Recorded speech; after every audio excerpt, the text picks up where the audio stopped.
a wizard known as Orion, famed and self-proclaimed apprentice to Mystra, the goddess of magic and the weave itself, is as famous as he is infamous. A rare case of an adventurer changing his class in its entirety. Those who witnessed the feat did not know if it was a showing of a new age of Ashbonds or the fault of a broken personality devoid of loyalty. Once a masked bard who took the stage using the moniker, the King of Glamour. Welcome, travelers, to the Dragonleaf, the tales where tales are told. If you like the content, leave a tip in the tip jar, leave a like in the tip jar, and subscribe to our weekly tales. Leave a comment in the suggestion box to tell us how well we did, or how well we did not. Thank you for listening. And without further ado, it's time for the gag that I forgot to put in. This time, I'm turning this into an art stream. So, if you guys want to hear, I don't have the art, so just bear with me here for a sec. Okay. I think I'm going to go with an owl. Okay. You guys will get it. Eventually. You just gotta draw it. Last time. Oh, never mind. What am I talking about? Thank you for listening. And without further ado, now it's time to open up shop. Hello, everybody. Age, my owl looks like... Hello. It's just a tube with legs that I accomplished the goal. Yeah, to be fair, that's pretty impressive considering the instructions given. Yes, I would say A+. Was it to draw along? A lot of Instructions consecutive were very Vs. unclear. Oh, that's... I blame you. Got like a noodle eye? Is that a thing? Does noodle eyes exist? Noodle Does, eye. yeah. JoJo has a familiar that has noodle eyes. Oh, yeah. I like the enthusiasm. Last time. I need to read some of them. You do, I agree. The deviants left the dungeon and entered into the city to find some new friends awaiting them.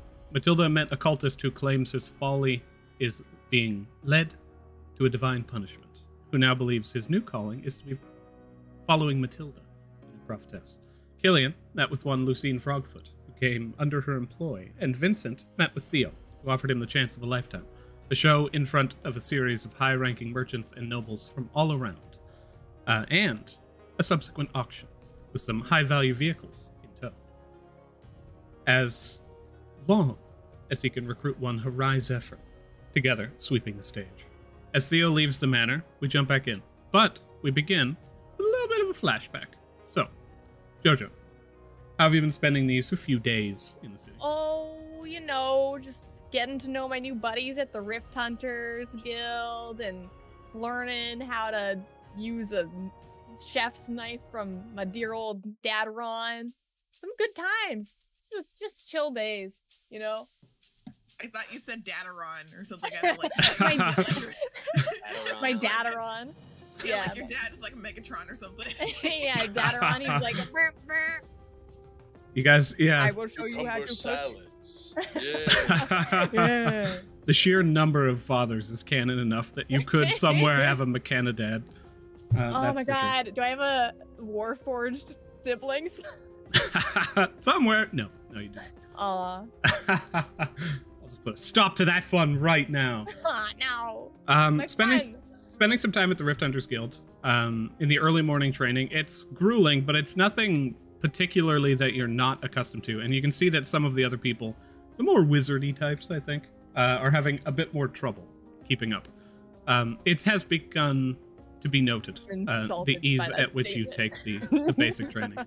Hey man, I'm a wizard. you chose to be a barbizard. That's what you get. I'm a wizard.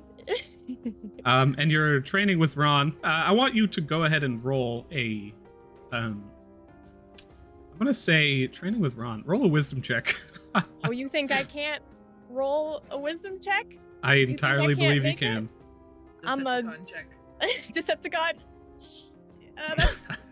That's a 10. I'm sorry. average. Let's pause this for a second. Decepticon check is very good. So with a 10, it's actually somewhat difficult. When you ask Ron, you're like, so how do you chop this? He just says, like a leaf falling upon a glade, right? So in the instance does of that actually mean? training, you gain your training 100%. But what does that mean is just a constant sound heard throughout the Lavender Cafe. Words, Ron.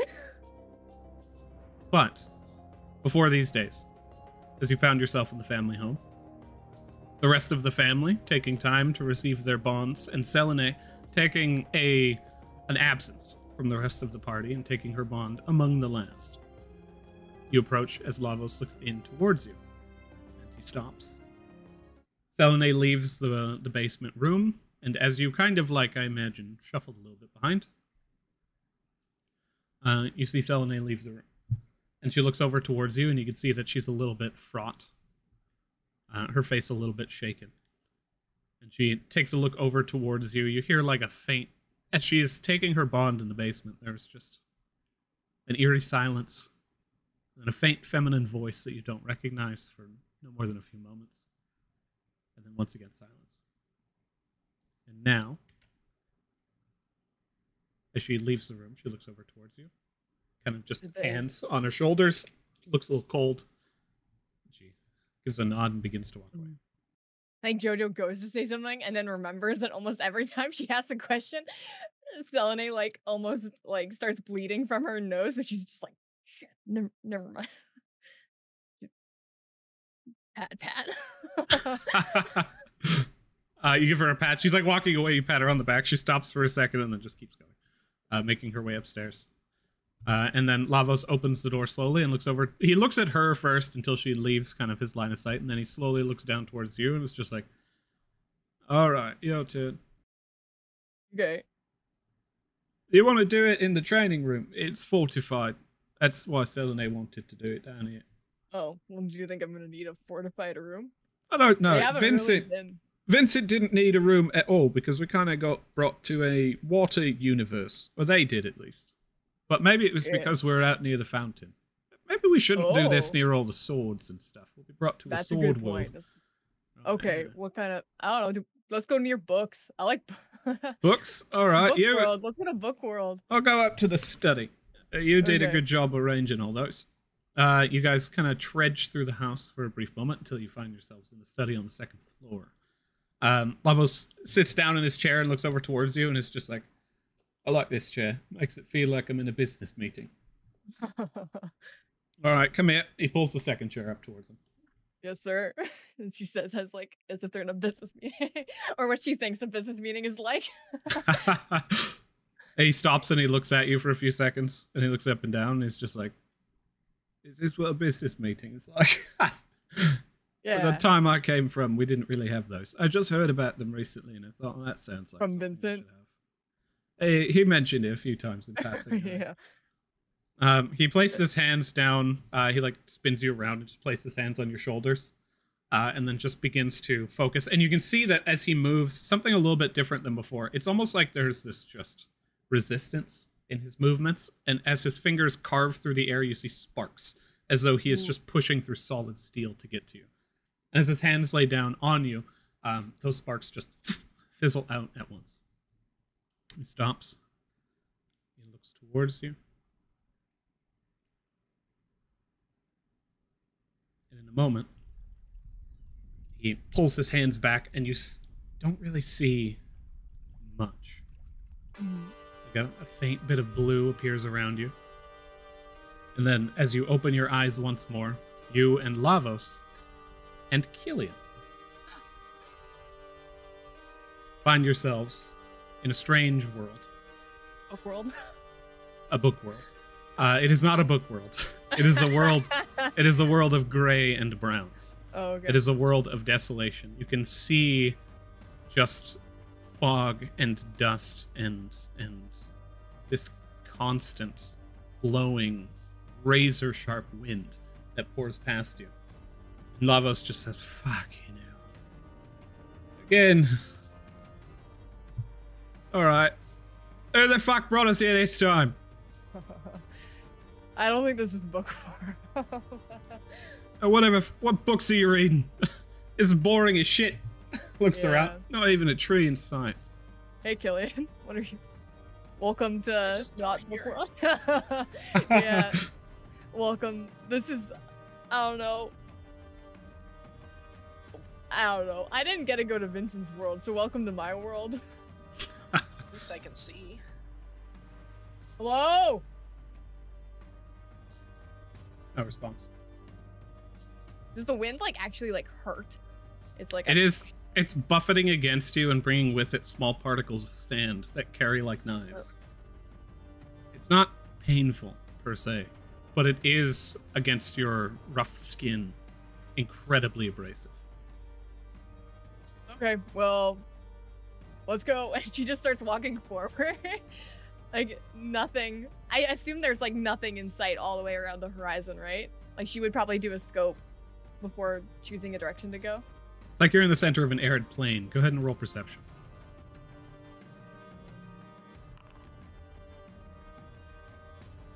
10. 10. It's just plains as far as the eye can see. Brown. Lavos leans down and takes a knee and picks up a small just clod of dirt before crushing it and dropping it to see which way the wind takes it, but the wind doesn't take it. The strong wind that buffets against you, the dirt just hits the ground. He stands and begins to walk with you. I'd like to scoop up some sand and put it in a pouch. You do. Do you think we're actually here? Like, I just want physically? to see what's in that pouch when we go back. Okay, yeah, that's smart. So there isn't just this direction, I guess. There's also, I don't think up is a way we could go unless she just like sort of like starts jumping. There's the wind. You jump up a little bit and you find yourself just kind of pushed back against the wind like a few inches as you land, and you can see your footsteps kind of doubling. Yeah, okay. And I think the next thing she's gonna do is she's just gonna start like digging at the ground and see like for like a foot.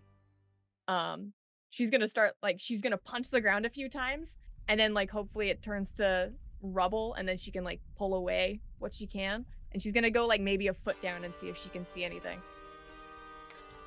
That's pretty awesome. You bring yourself down, lean back, and with the first impact of your fist, you hear whoosh in the distance. Like you pull back as if for I a moment. hit a creature. No, it almost sounded like something calling in chorus with your actions. Oh. You bring your fist back. And repeatedly, one after the next, this call.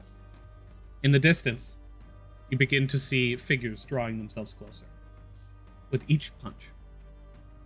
I think Blocking like, out the horizon.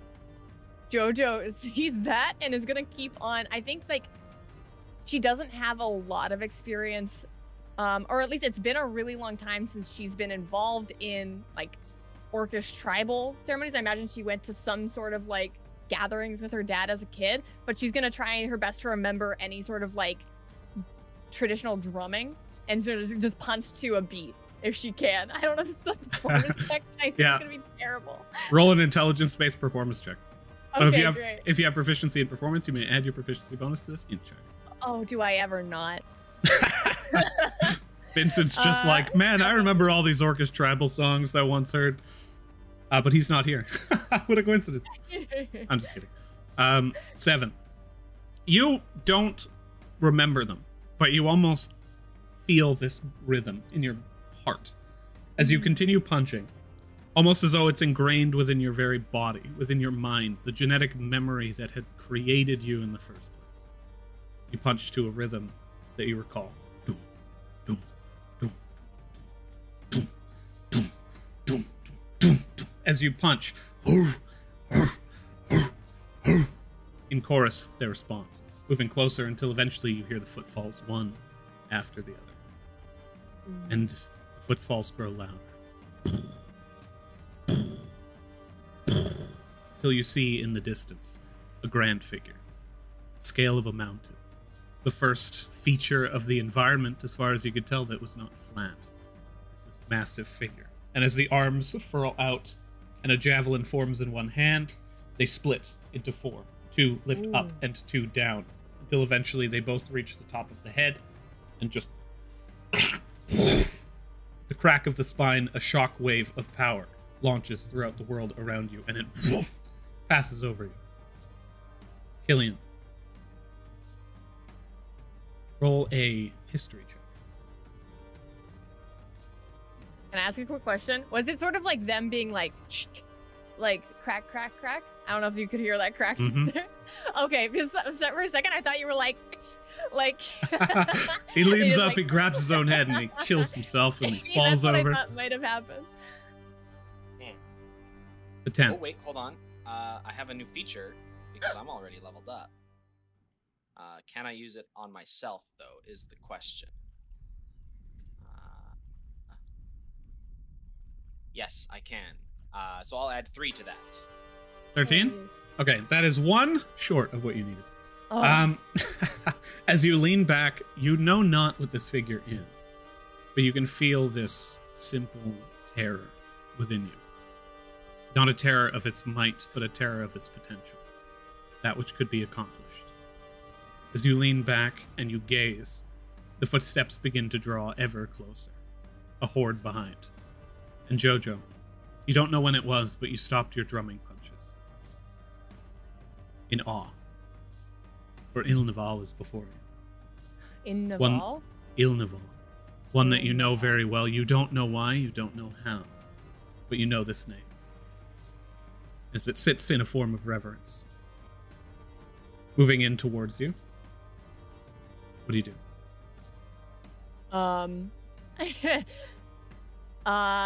I think she Ilnival. I don't know anything about that name. Like You know the do name. You may roll history as well, actually. Okay.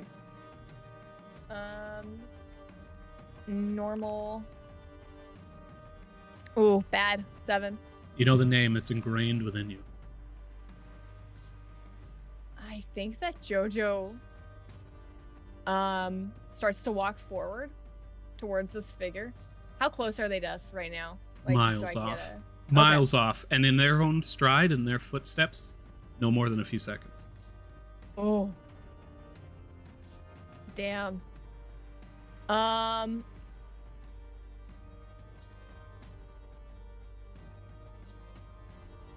I think that Jojo just yells out, "What do you want?" The footsteps continue towards you, unabating the noise of the ant at its feet. It continues.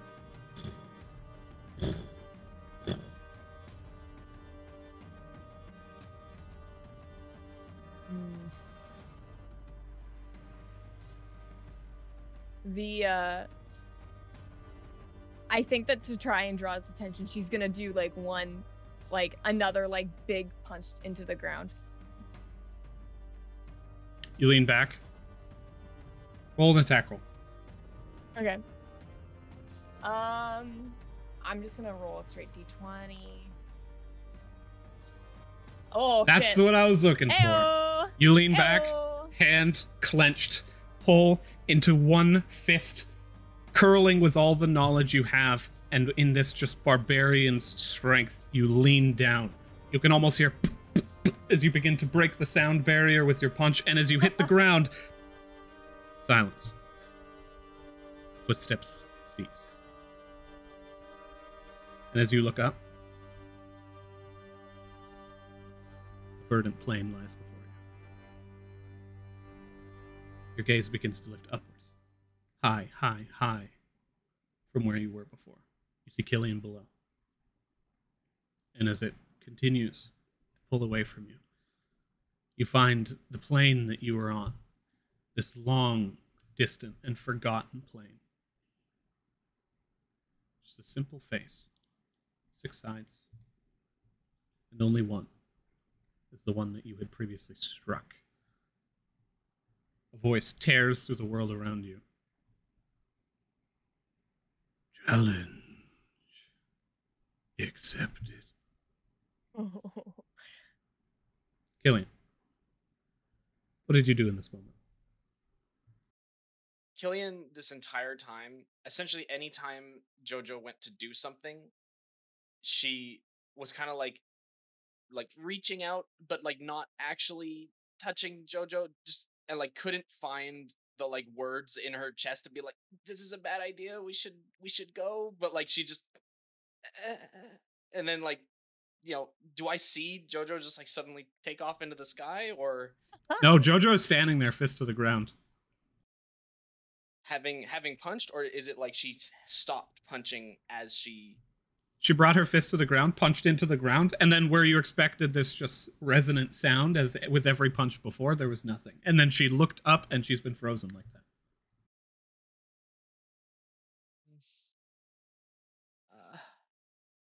I'm gonna just like kind of slowly walk around to the front of JoJo to like see if she like is noticing. You look at her face and you see a wide smile.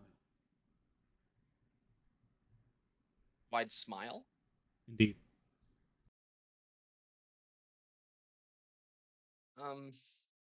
I turn to my brain's empty. Lavos? Yes, thank you. You know, that guy that's been in every session for the entire time. I turn to Lavos and I say, she's happy, but not doing anything. When you look at him, he's frozen. Frozen, not even frozen in a way of fear. Frozen mid-stride. What his like front foot still not even hitting the ground. You've only seen him like this once before.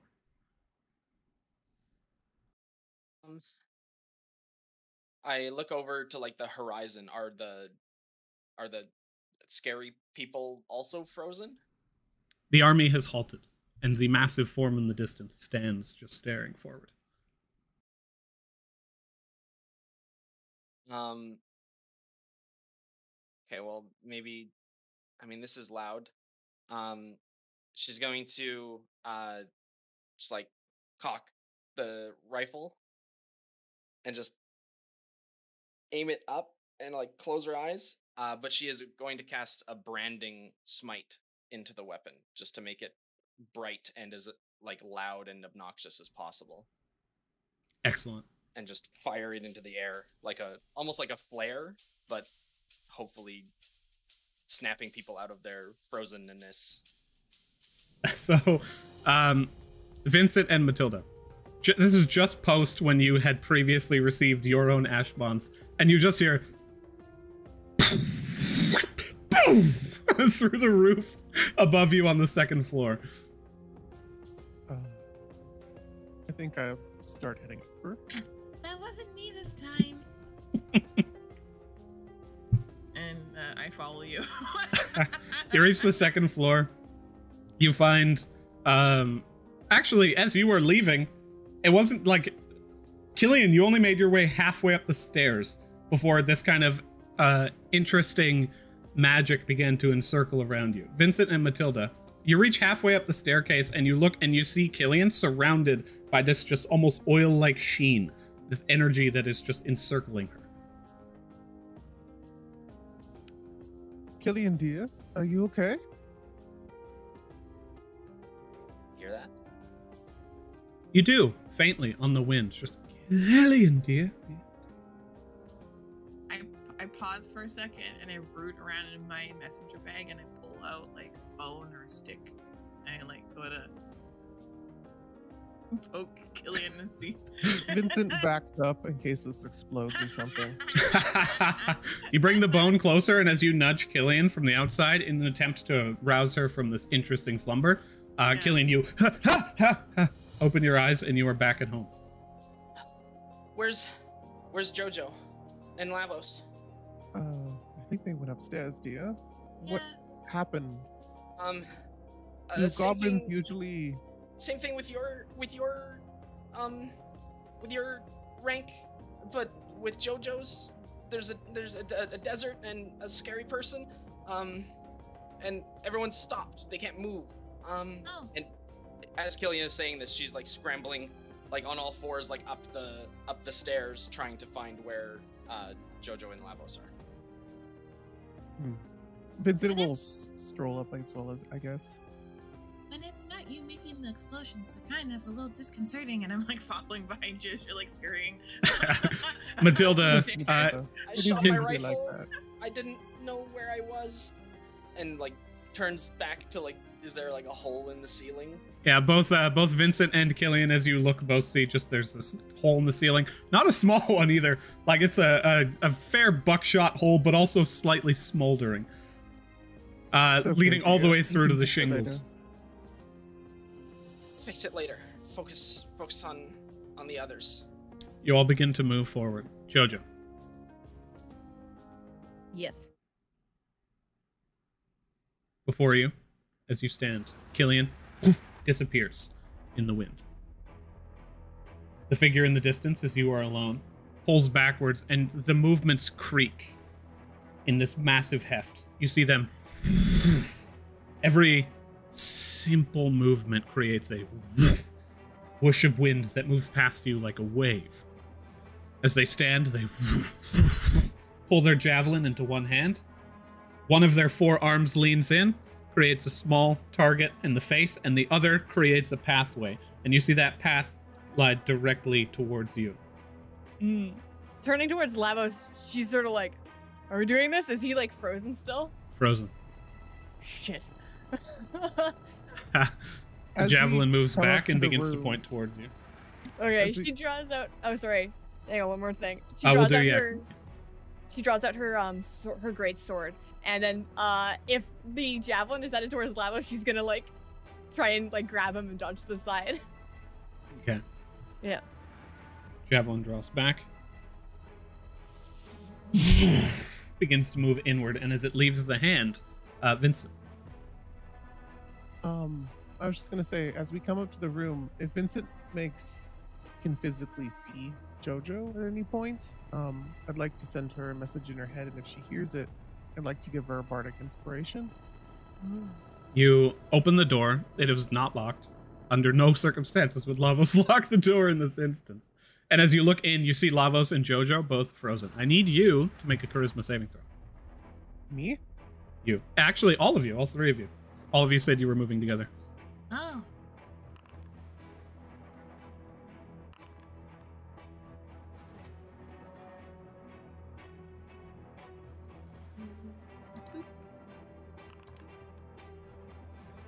Vincent, you succeed. As you open the door, this strange warbling energy rips out of it as though just barely contained. That same oil-like sheen that was surrounding Killian. And as it moves past you, you almost feel this just faint loss of consciousness, but you enforce your will to remain standing. Killian and Matilda, boom! Both of you hit the ground, unconscious. You are both unconscious for 3 hours. Oh. You see the energy tearing out of the 2 of them like a solar flare. And you send a message. What do you do? What do you say? He'll mentally connect to Jojo. Dear, you can hear me. I don't know what's going on, but whatever demons are after you in there, or things you need to face, you got this. Come back to us. Do I hear I'll it? give her a bardic inspiration. You do. On the wind around you. And in your mind, as though it were always there, you hear these words of encouragement. You turn. Oh, go ahead. No, you please. As she like dives to the side with Lavos, she's gonna rage, and the magic surge is gonna just burst out of her back and shoulders, and surround her in whichever form it takes. Should I roll a surge right now, or Yeah, please do. a wild surge? That's 2. Oh, can I teleport with Lavos? Here's what I'm going to say. With Lavos, no. Ah, no. Because that opens too many fun doors. Yeah, I know. You turn, you jump, your body begins to shift and shimmer. Do you teleport? You know, as you look on this javelin, the heft of it is more than 100 feet wide at the side of the blade. Any It's gonna hit amount of Lavos. jumping is not going to be... Oh. Yeah, so it's not gonna help anyway. I think instead of jumping then, because the Jojo protecting her family is like her #1 thing, she's gonna stand in front of Lavos. Here's what I say. You grab onto Lavos, you rage, your eyes turn bloodshot. And not only Okay. bloodshot in red, but in hues of colors that you've never even known. And as you look towards this and you turn to jump, the legs in your muscles flex and you begin to just coil to let yourself bound. And you hold instead. You turn. You look towards the javelins coming towards you. And you hear in the distance. And you awaken. You open your eyes. The storm abates. And now, as you stand in the area, the ash moving in towards you as though afraid to be anywhere else fills your body. And you've gained a level in Barbarian. Yes. The energy subsides. Last little bit of energy that remained in the air hits the ground like oil, and then Lavos opens his eyes. All right. Have you back, but Carson, dear, you take these two to the room. I think they'll be out for a bit. Of course. Shit. Carson leans down and just scoops up, actually, he scoops up Killian and places Killian on Matilda, and then scoops up Matilda, and then moves to go move them both at once. And you find yourselves now back in the manor. I'm not sure what sort of ancestry you have, Jojo, but might be best if we all stick around when we level up in the future. Well, and she like looks at the two unconscious. I don't know. I think it may depend. Yeah. Well, these things don't seem to be dangerous towards ourselves. That actually might not be a bad idea. It's better if you do this in isolation, sort of if the ways selinated. Selenite had a different reason. But, in honesty, I think it might be better for everyone to do it together, just in case. It's also unknown so far. So everyone being there for each other, I think, is important. It was nice having you two there. I mean, I was there briefly, and then I kind of just woke up after I started walking through a boring-ass desert. Yeah, you But I sort of still... froze. I received bits. Like, little flashes afterwards. I don't know what that was. But, I'm gonna find out. Then her name was Evatil, but I don't know how I know that name, and I don't... Like, they're obviously orcish, right, Adrian? Or am I just, like, projecting? Roll a charisma check. Did they look orcish? So I will answer your question first. Absolutely orcish to a fault. Okay, cool. Your That's charisma check a was a 3. Excellent. Perfect. Good roll. Oh, can I add my bardic inspiration? It's not gonna help. Might as well. Might as well. It's a 6 now, right? Or It's a D6. 6. Perfect. That's a 3. That was a good. So That was 6. it was a good enhanced 6. Woo! Woo! Lavos gives a nod and kind of puts on a hat and grabs a trench coat from the side of a small hat rack, Are which he you heading uses out as a now? coat rack. Oh, I do have some things to do, aye. But this is just kind of one more thing on the pile, I think. Don't fret too much about mine. Feel like it's something more or less to be avoided, but keep it in mind. I'm always here to talk about it if you want to be more detail oriented. But You know as much as I do. you know I'm gonna be looking into it though, right?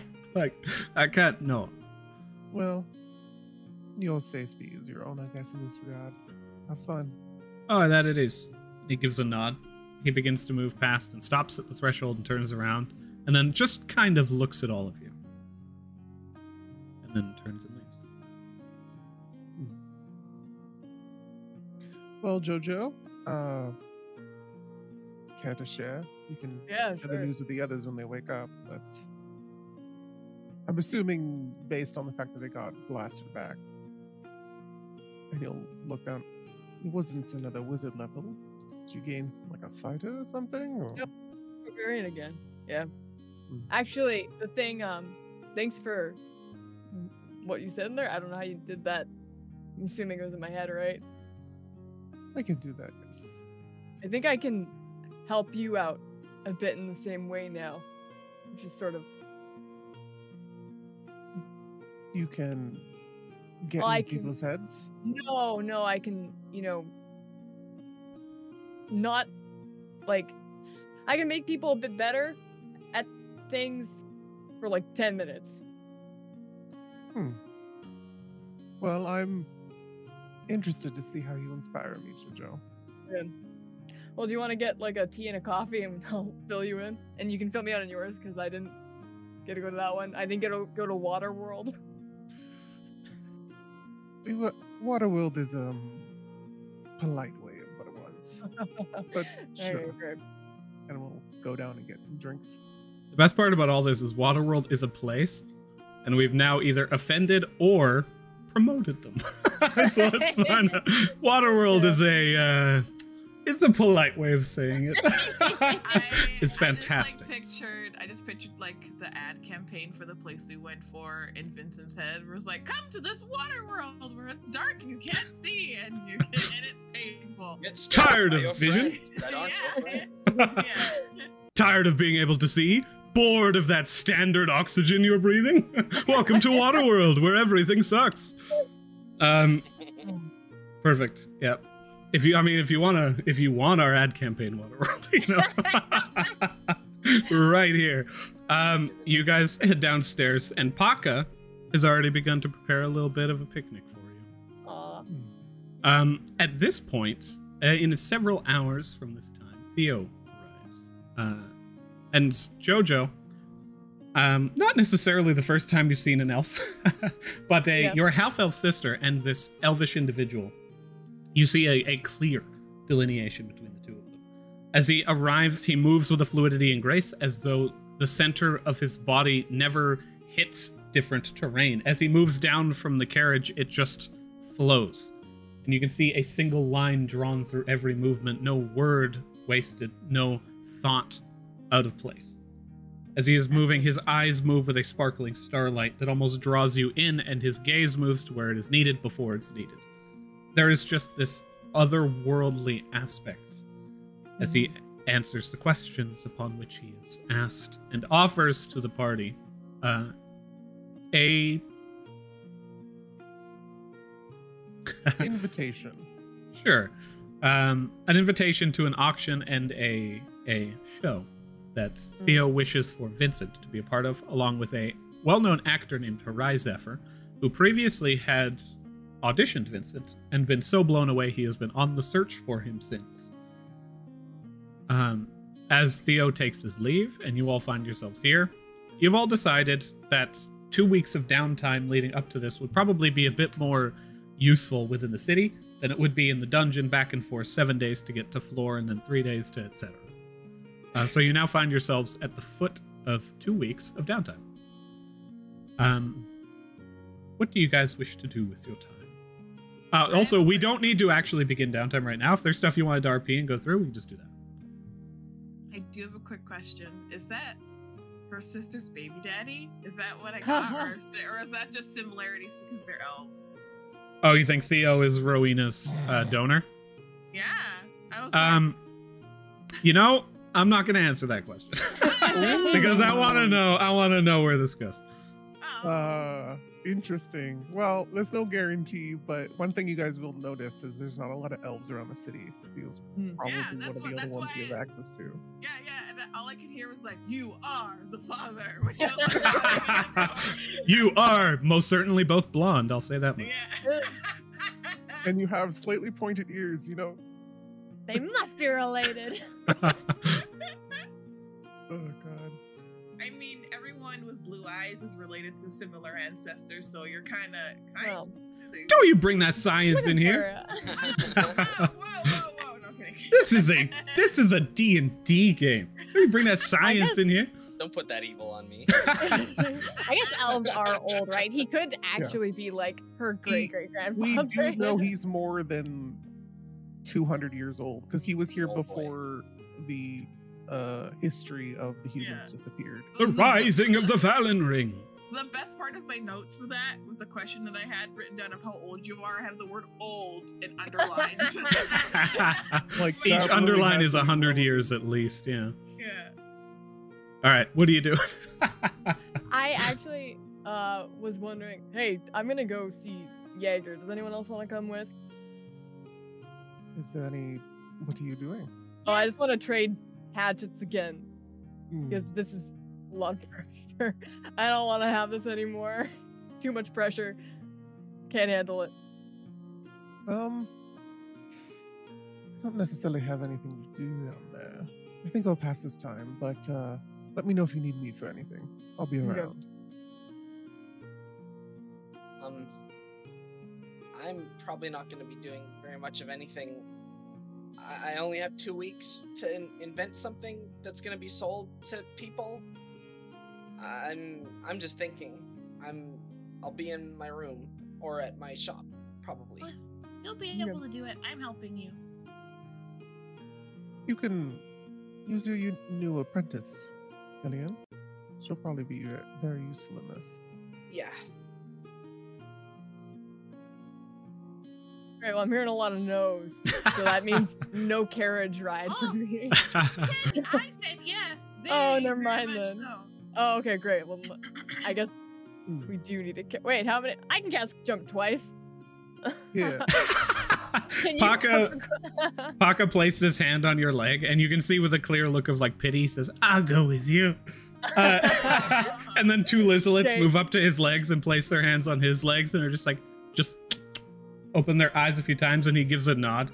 Both of them Carriage move it up is. to his shoulder. carriage it is.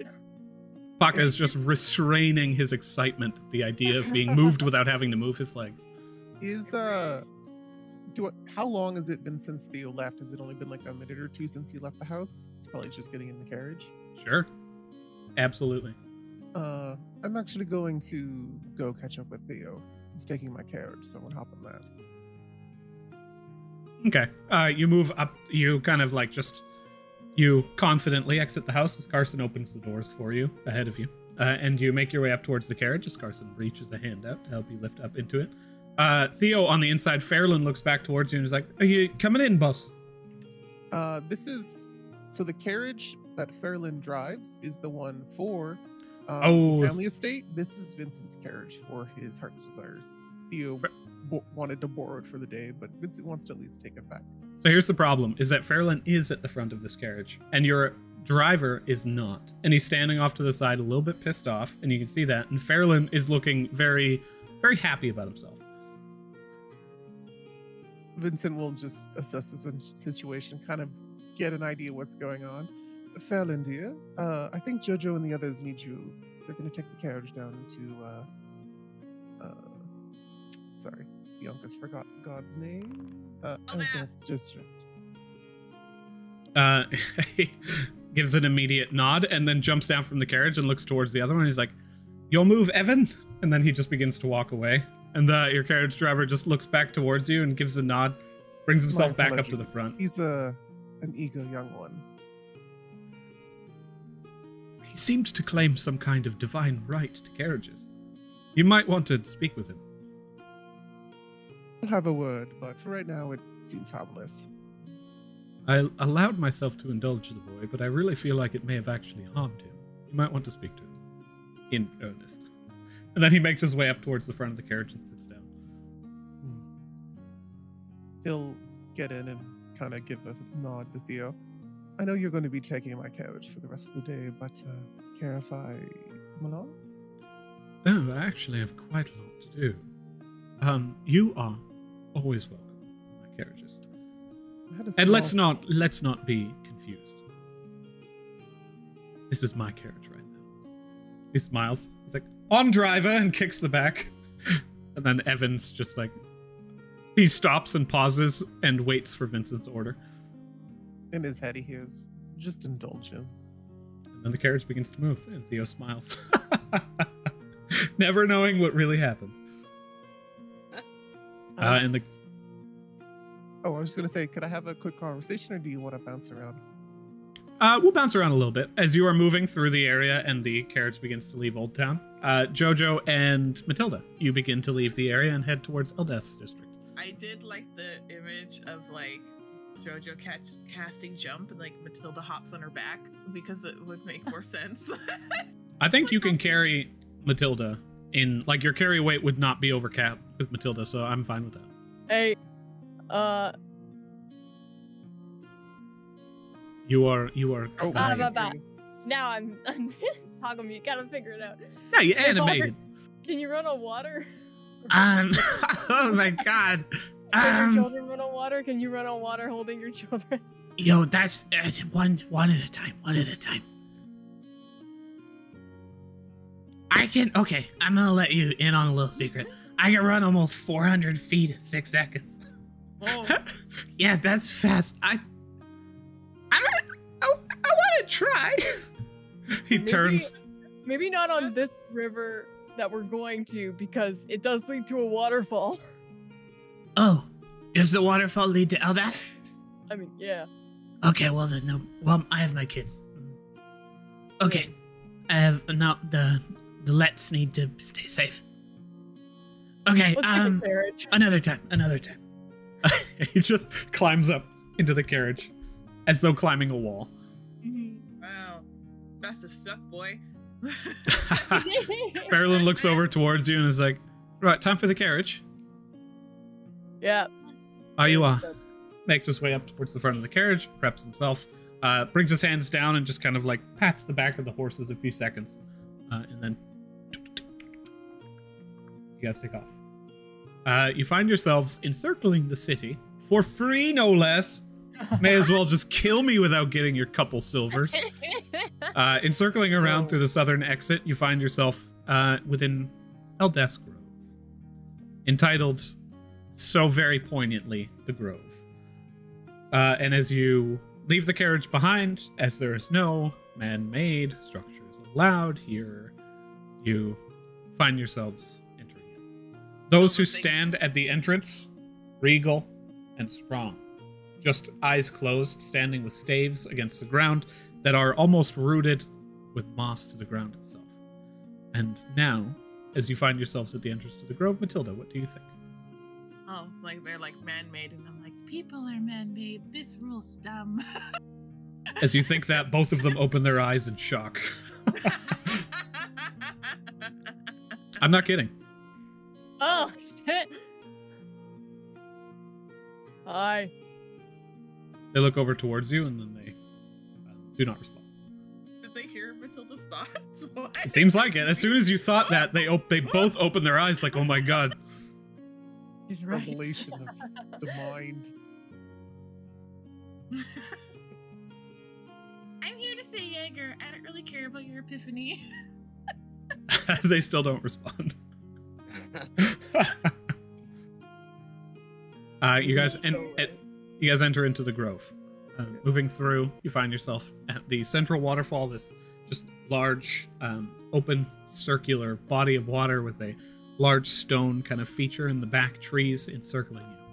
And within its bounds, you see those followers of Eldath currently in prayer. A lot more than you had seen previously. A lot more. Dozens and dozens encircling this grove, and among them Jaeger, once again in this just meditative state. How are we supposed to... We're supposed to join the prayer circle, right? That's what we were told last time. I'm gonna go sit. Jojo goes and sits beside Jaeger and it's just sort of... And like spends way too long trying to like get in a good like sitting stance. Until before Matilda does the weird sitting stance, she's like, they also wear clothes. How come they're not all naked? Clothes are man-made too. This makes no sense. Maybe they were like, maybe they weren't man-made. Maybe they were made by spiders or something. I don't know. Oh, do you think Cutie can make clothes? That'd be really cool. I don't know. At this point, you recall that you haven't seen Cutie since you dove into a river. I know. Matilda's like the Sarah McLachlan song of the night. Whatever plays. Matilda's just like, oh well. And sits down and does the weird, like, meditation. I don't know how good we are at it, but we try. Roll for meditation. Both of you may roll a wisdom saving throw. Yay! Think I can't do a wisdom save? You're being very confrontational today, and quite frankly, I love it. Oh, that's better. Both of you lean down, place your knees down, you sit back, and with the intent, you find yourself in a sense of euphoria. In a brief moment, you can hear nothing but the sound of the waves around you. And as the just wondrous and beautiful washing of each individual wave pours over you, you find yourself in a small and humble home, made entirely of trees that have bent themselves around to be the foundations of floors, stone that has moved itself to be the walls, and animals that attend to your every need. Welcome to the true grove of Eldath. In this home, you find people moving and working, and no less, atop a tall spire, standing, affixing a flag to the top that is made of hempen fibers. He leans down and stares out as the sun eclipses behind him. Both of you roll a wisdom save. Shit. You think I can't? I'll let you guys on a little bit of an insider situation. This is also one of the reasons Vincent didn't want to go. He doesn't I will necessarily feel say- very good around Jaeger. Matilda's Oh. like very suspicious of the euphoria. Immediately, Matilda's like, "Good feelings. What is this? Hate this." Suspicious." Yeah. Matilda, you bring with you a black fog. Come on, up 15. Come Not on. man-made. So 15. You look towards Jaeger, and you just fail. Looking Matilda kinda on wanted towards to him. fail a little Excellent. Bit. She's like, yeah. The roses begin to fill around him, but they're really far, so you don't really... They're just like little tiny red pixels around him at this point. And then eventually he begins to take a look, and like an eagle spots you guys and just gives a wave before beginning to scale down the side of the tower, swinging into the side of a turret, and begins to move down. And at that point, we cycle back. You find yourself in this just brilliant, brilliant new area. And allow me... I actually do have a nice little picture of Jaeger here that I can show you guys. That I have Homie, my boy. created and generated and painted. I thought the eagle waved at us, and I realized it was Jaeger who waved. 'Cause I was like, "Fuck animals and all Oh, there's that." eagles here that are waving towards you Oh, nonstop. good. They're like, They'll just fly hi! by. I was like, "Fuck you." An eagle flies by, gives you notice, and takes the time to wave towards you. And your first thought is, fuck you, bird. Yeah, that's Matilda. No, Matilda, Love she it. Next time you're hates just birds. She getting loves shit on. dead birds. God, she hates Loves dead birds. birds, but she Uh, hates live birds. Here you are, my friends. Oh, look at that neck. Yeah. Long. He's got a very majestic neck. That's one thing I'll say about Jaeger. I like corvids, not eagles. I like that. Mm. I like that. I love crows too, and the whole family. Vincent, you find yourself now within the carriage alongside Theo, as you're pretty much just circling around Meloris District. The amount of people who have been unhomed here has grown substantially, and it's actually somewhat difficult to move the carriage through the area. It was on the way in too, but I didn't mention it. Is this unusual or is that normal? This is, I mean, it's been growing steadily, but from what you guys had heard previously, the eastern, pretty much seaboard of Amaranth has flooded to the point where the homes are almost underwater. All of the lower section of the Whitewater Quay that is beyond these retaining walls here. Just wait a second. That is beyond these retaining walls here is underwater. Can you ping again? I didn't see. Absolutely. Wait, so all of Umberlee's district is underwater? Just about, yeah. Oh no! Sucks to be her. Is that? I- is that near my family stuff at all? No. Your family is in the Harvest Ward, which is Yeah, you're substantially really higher. far away. Okay, cool. The Matilda doesn't care. Okay. The the lower section of Storm's End is in trouble. about The the lower section of the beach Whitewater chalet? Key. Is that like floating above? Like, is there a level? The Swiss Chalet is totally fine. What was that? The deep Sachelas. Oh, Deep Sachelas. Okay, the island of Deep Sachelas is both incredibly high on the western side and atop flotation devices on the east. It is always safe. Cool. So yeah, just Umberlee's being fucked. Cool. A little I bit. feel like she might be the one doing the fucking, but I don't know. Well, like, isn't You know the the old whole saying. Yeah, isn't the whole thing that people like worship her out of fear so that she doesn't flood shit. Yeah. She's also in trouble right now, so. Guess who made her angry? No, She's I throwing feel a tantrum. like her people are in trouble because they made her look bad. So she's just like, "Fuck you and your homes, assholes." They're like, Yeah. "No." Yeah, we're heading back. Vincent will note this, but it hasn't become too much of an issue for this area. So he'll kind of look over at Theo. One thing we forgot to mention while we were back home is, I'm doing this as some sort of favor for you to get this. What was his name again, Adrian? It's weird. Oh, Harai? Harai.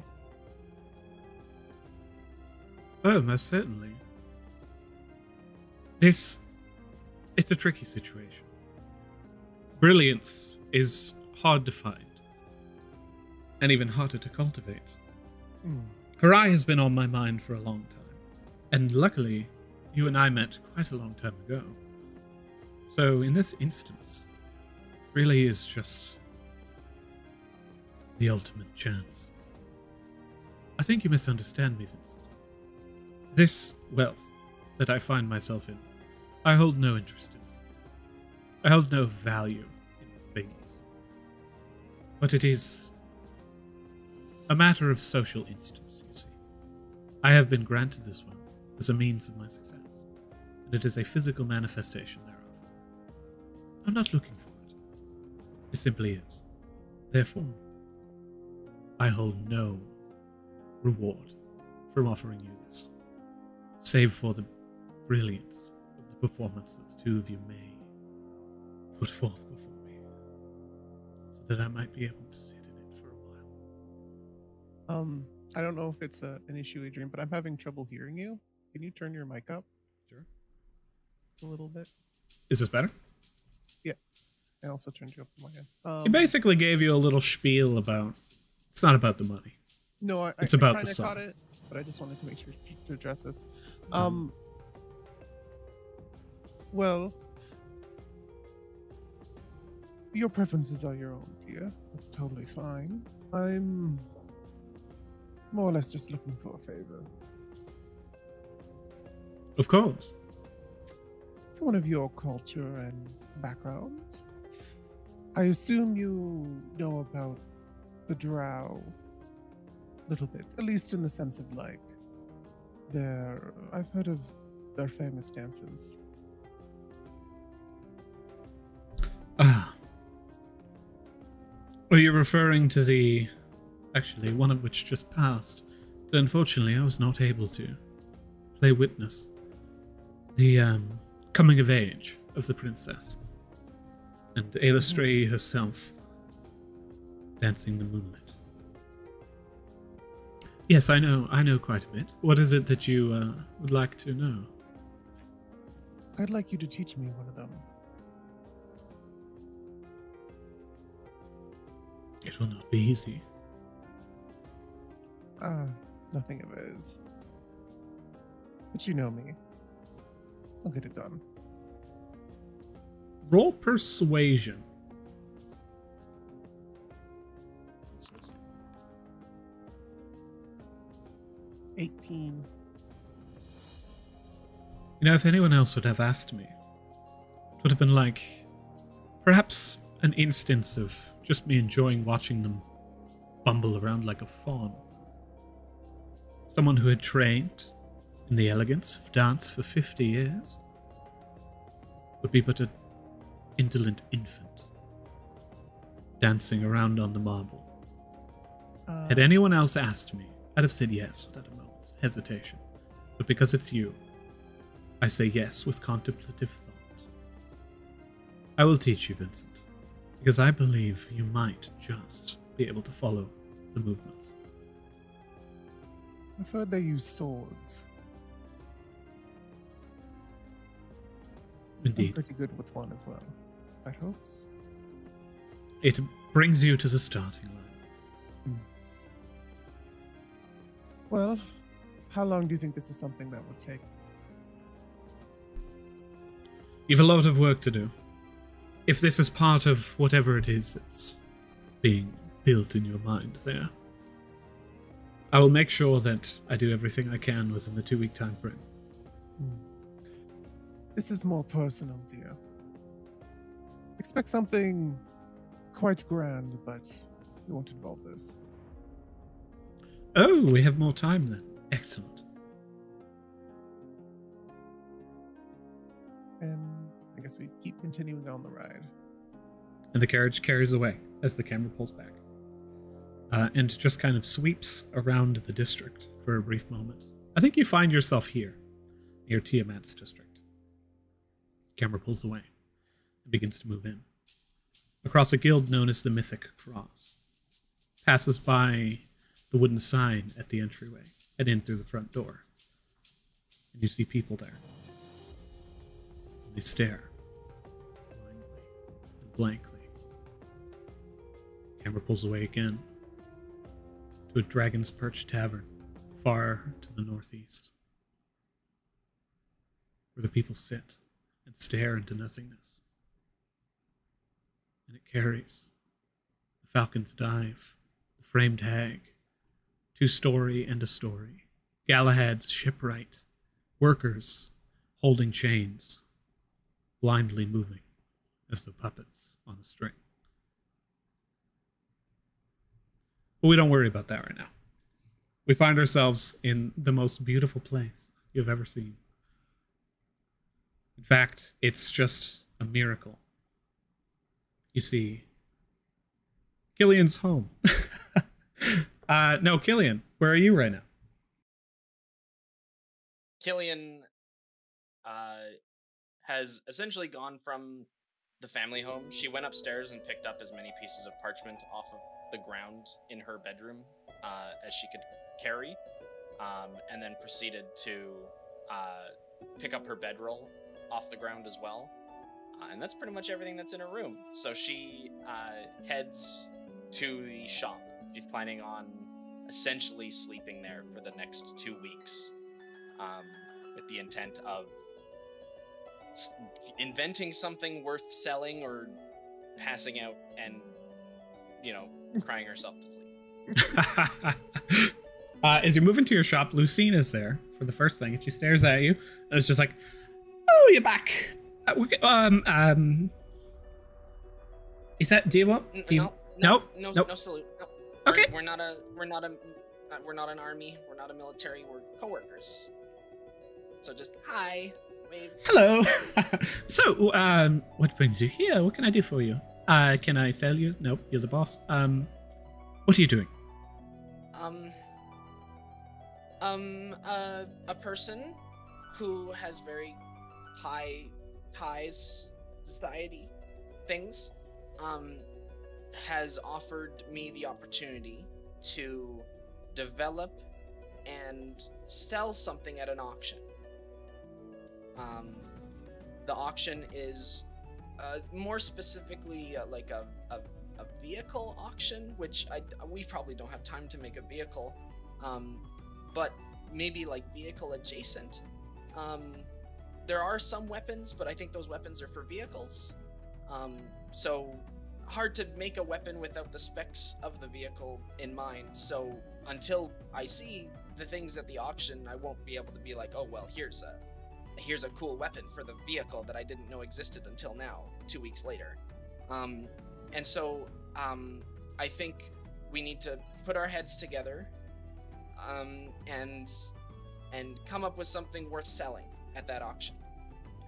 If let me just for a moment. If you want vehicles, your shop, lovely, absolutely lovely. I love it, and it's the intricacies, everything. It's so everything about it is small and compact, and everything in it works, and every gear has a place. Anyway, but I have a larger shop. If you would be interested, we could always go there. I also have some framework and whatever research notes we create over the next 2 weeks, I could also put towards my block cutting device. If we can make whatever it is that we make also move us closer to completing that, I think that's just a win-win. Okay, so do you want to close up shop here for the day then, or? I'll be honest. wherever we're going to be doing this work, I want to just do it there. I don't want to waste time having to walk around. Even if I'm not going to be doing the walking, it's going to be Bladebeak doing the walking, but I don't... we have something to do. We can ask people to get food for us. I don't want to waste time with that. I don't want to waste time with sleep unless, the bed's right there. I want to just, let's do it. But if we're going to do it, we need to do it. I heard, let's do it. And she turns and makes her way towards the door. And she flips the sign over on the door to, there's open, and then there's come back when we're open. Which has just kind of been painted across it. The window, by the way, also closed, so no one can see this sign in the first place. But as Lucine moves her way towards the front door, she just grabs a small bag, opens it, and you wait, and you see one of these like symbol things just move in before jumping in, and then she closes the bag, flips it over her back, gives you a nod, takes off her brown wig to reveal this just frazzly pink hair, and looks towards you, and, all right, people usually say something cool here. Make history. Whoa. She puts down the bag and just gives you a few claps before grabbing it and walking off. I follow her, but first I load Bladebeak up with about as many pieces, like boxes of like screws and scrap and everything that I can think of that will essentially fit onto him without being fully encumbered so that he can't move, and use him as a mule instead of a mount for this particular endeavor. Excellent. The two of you make your way towards the entrance. Vincent, you had your hands raised? Yes, I'm just saying we should go on break. We got 7 minutes. Then we'll go on break. I thought we started that one. Did you guys want to break now? Works. Okay, we're all good. You continue up the pathways through Hephaestus' district and past the Anvil, where you enter into Timora's district. You leave the hustle and bustle of the city behind, and you find a more rural life. Finding this large wooden gate and just lackadaisical guards who find your carriage and just give a nod and a raise of a spear and a flagon. You make your way through into a district mostly of halflings. Dirt roads, the way they like it, long, running hills, and buildings built into the side of those hills, and on top, humans, halflings, dwarves, gnomes, living in abject peace. And as you pass by Timora's massive House of Curiosity, which has signs in just about every language, all the way down like a yard sale, before eventually making your way into the heart of Perissa. Continuing past the Cartographers Guild, you find a large hole in the wall. Just a doorway that is built out of banded iron and wood, and as you kind of... you can see that the gnomish woman had been following behind, kind of like walking and every now and then trying to like mount onto Bladebeak, and Bladebeak would just boom! With like weight over capacity, she would jump off and be like, I'll try again in a little while. Throwing her bag on, and then just doing combinations of like, maybe if I just leave my bag on the ground. No, that didn't work. Okay. Eventually, through this hassle, you find yourself here. Large door, and she says, don't mind that it's just a little bit, messy.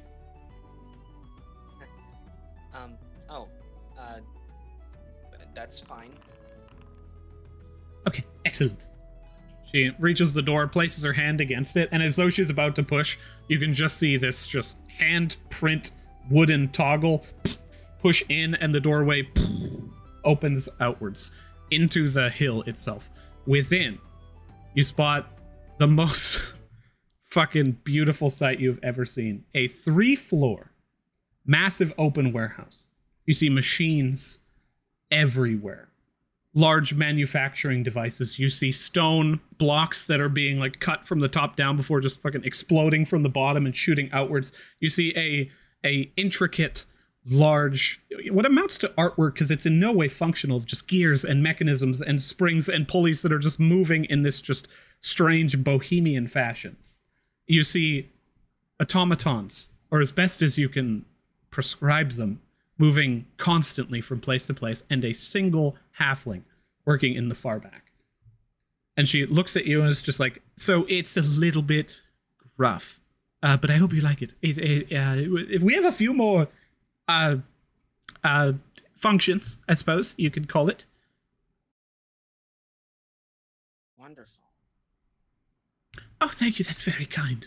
Which part specifically? Everything. But if there were one that were more wonderful than the rest.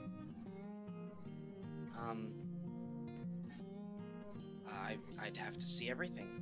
I don't want to discount anything. I want to see everything. Okay. I'll just I'll write this down. She just like snaps her fingers, and you can see this just pen walks over with long legs, and then she's like, make sure to write down everything. Just write everything. And then it leans back as as a large piece of parchment falls down. It leans down and awkwardly begins to move its own body to try and write. It's just scribbles. She's like, right, yes, prototype. Okay, let me show you around. And she moves and begins to like enter into this massive workshop. That one halfling on the other side kind of just raises a smoking pipe, and the doorway closes behind you. We find ourselves now within a mind palace, quite literally. You see as Jaeger leaves the area, flying from atop his turret into the tower and beginning to descend. You all begin to kind of like stride forward and take in this just brilliant scenery. Question: did Paka and the Pocklings get in? Let me go ahead and roll wisdom saving throw for them. Yep. They're Lizlets. The Pocklings. They're also here. Oh, nice. I for some reason thought they might be too like hyperactive to meditate to get in here. I'm gonna go ahead and roll a D100. Okay. You can see in their face they're just like as they look around, unsatisfied. Aw. I also have one more question. Sorry to just jump back to the leveling thing. You mentioned previously that JoJo got a title, but said that you wouldn't tell it to me until I got back from my vacation, which made me sad. Tell me. Yes, what my title is. I can happily tell you. So the title that you have gained is called the Hunter. Ooh. You see that the symbol of the Hunter on your body is both a sun and moon eclipsing each other. Oh, yes, I knew it. Did we all get titles? Everyone in this instance has gained a title, yes. Yeah. Okay. So if you want to know what yours is, Matilda, I wrote this down. So Matilda's is the Theologian. Oh, Dylan's yeah, is the yeah. Keeper, and Vincent's is the Golden Child. And I guess now JoJo's is the Hunter. Killian's was the Keeper. I said that. Thank you for writing that down. I don't know if these are just for kicks for the people who want them, but they could have relevance, so I'd recommend keeping them, because there is like these weird titles that are popping up in the dungeon when we're reading stuff, so like if she's really into that, I feel like she might note that. Is And you the guys- seed still there? The seed is still there. It is still a seed. Okay, cool. Nice. You are both in this grove. You look Hey. onwards towards this palace of wood. You call out, hey. You hear several people in the distance like, hey, what's up? Hey, how's it going? Hey. Yeah. Hello, friend. You see Hi. this, like, just large tree just begins to stride above you. Oh. Brings its branch down to show its face and says, oh, hello. And then continues on Hi. its way. Eventually, Jaeger makes his way. You see the front door open, and he jogs forward, and he's like, hey. Hey. Hey, you guys made it in here this time. Hi, Hager. Hey, Matilda, how's it going? Going. Awesome. That's always good. You guys made it to the grove. That's amazing. Yeah, I didn't realize that. I don't know. I don't know. You guys are just all sitting around meditating. How are we supposed to know that there's a secret mind palace in here? I mean, I guess you're not, really. I guess that's the point. That's security, huh? It doesn't really matter whether you're here or not, right? It's just that if you're here, it is. Does that make sense? Oh. Yes, but also you're leaving yourself like very vulnerable. Oh, I don't think so. We're well protected. What brings you all here? Oh, I have your lucky hatchet, and I want to return it. Can I return it? Yeah, oh yeah. In here? Well, I'm Oh, physically. that's a fair question. Yeah, let's try that out. And he reaches There you forward and he go. grabs it and pulls it, like physically has it. He's like, all right. He's like, we're not weapons, although I don't really consider this to be a weapon. And I'd never use it as one. Interesting that it made it in. And he throws it on his waist and it just kind Oh. of fizzles out and disappears. Well, do you have mine? I do, yeah.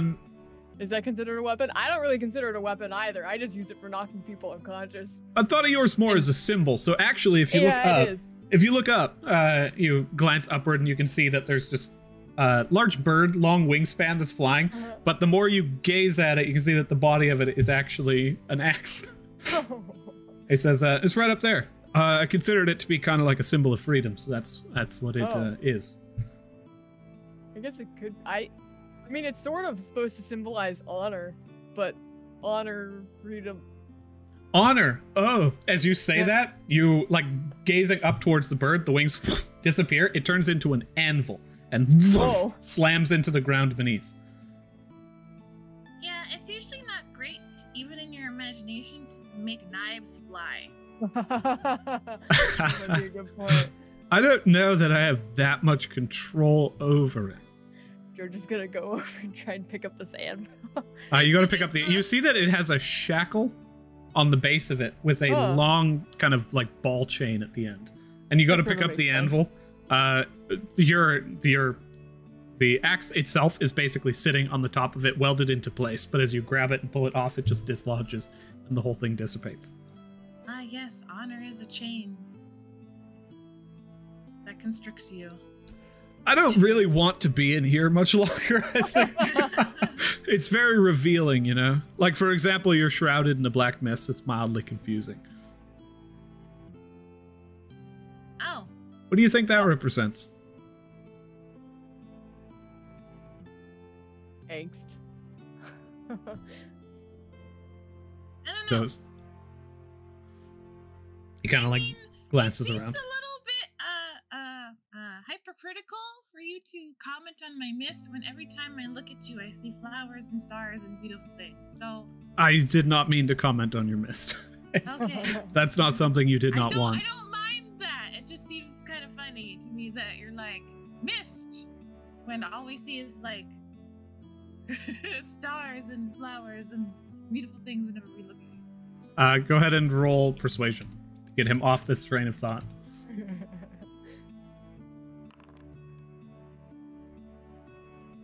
10. I'm actually gonna roll intelligence What? for Jaeger. 10's enough. Okay. 10 was Sorry, I enough in forgot- this instance. I forgot that. I was like, what the heck? I'm a charisma character. And then I was like, oh, wait, it's deception. I'm better at lying than I am at telling the truth. He kind of like nods and takes the hatchet and he says, "Hey, thanks for bringing this back to me. The exchange alone means a lot." Okay, thanks. Cool.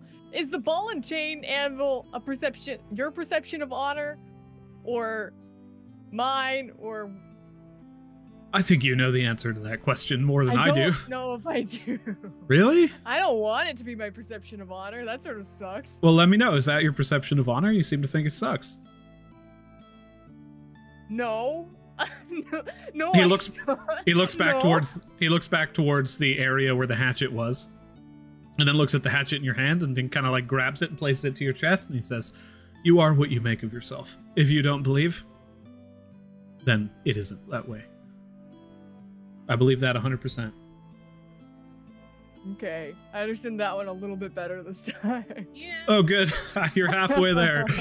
He smiles. You guys want to play some I don't know, like dragon chess? Yeah, I do. Wait, is this like a dream world? It is a domain that Eldath has created for her followers that are able to achieve a certain level of Is this like Mental ethereal acuity. plane adjacent? Not really. It exists here. If anything, you're kind of within the waves. Oh, Does that make pocket sense? dimension, sort of. Not quite so science, but yes, in a way. Can you science it for me? Never mind. Let's play chess. He freezes.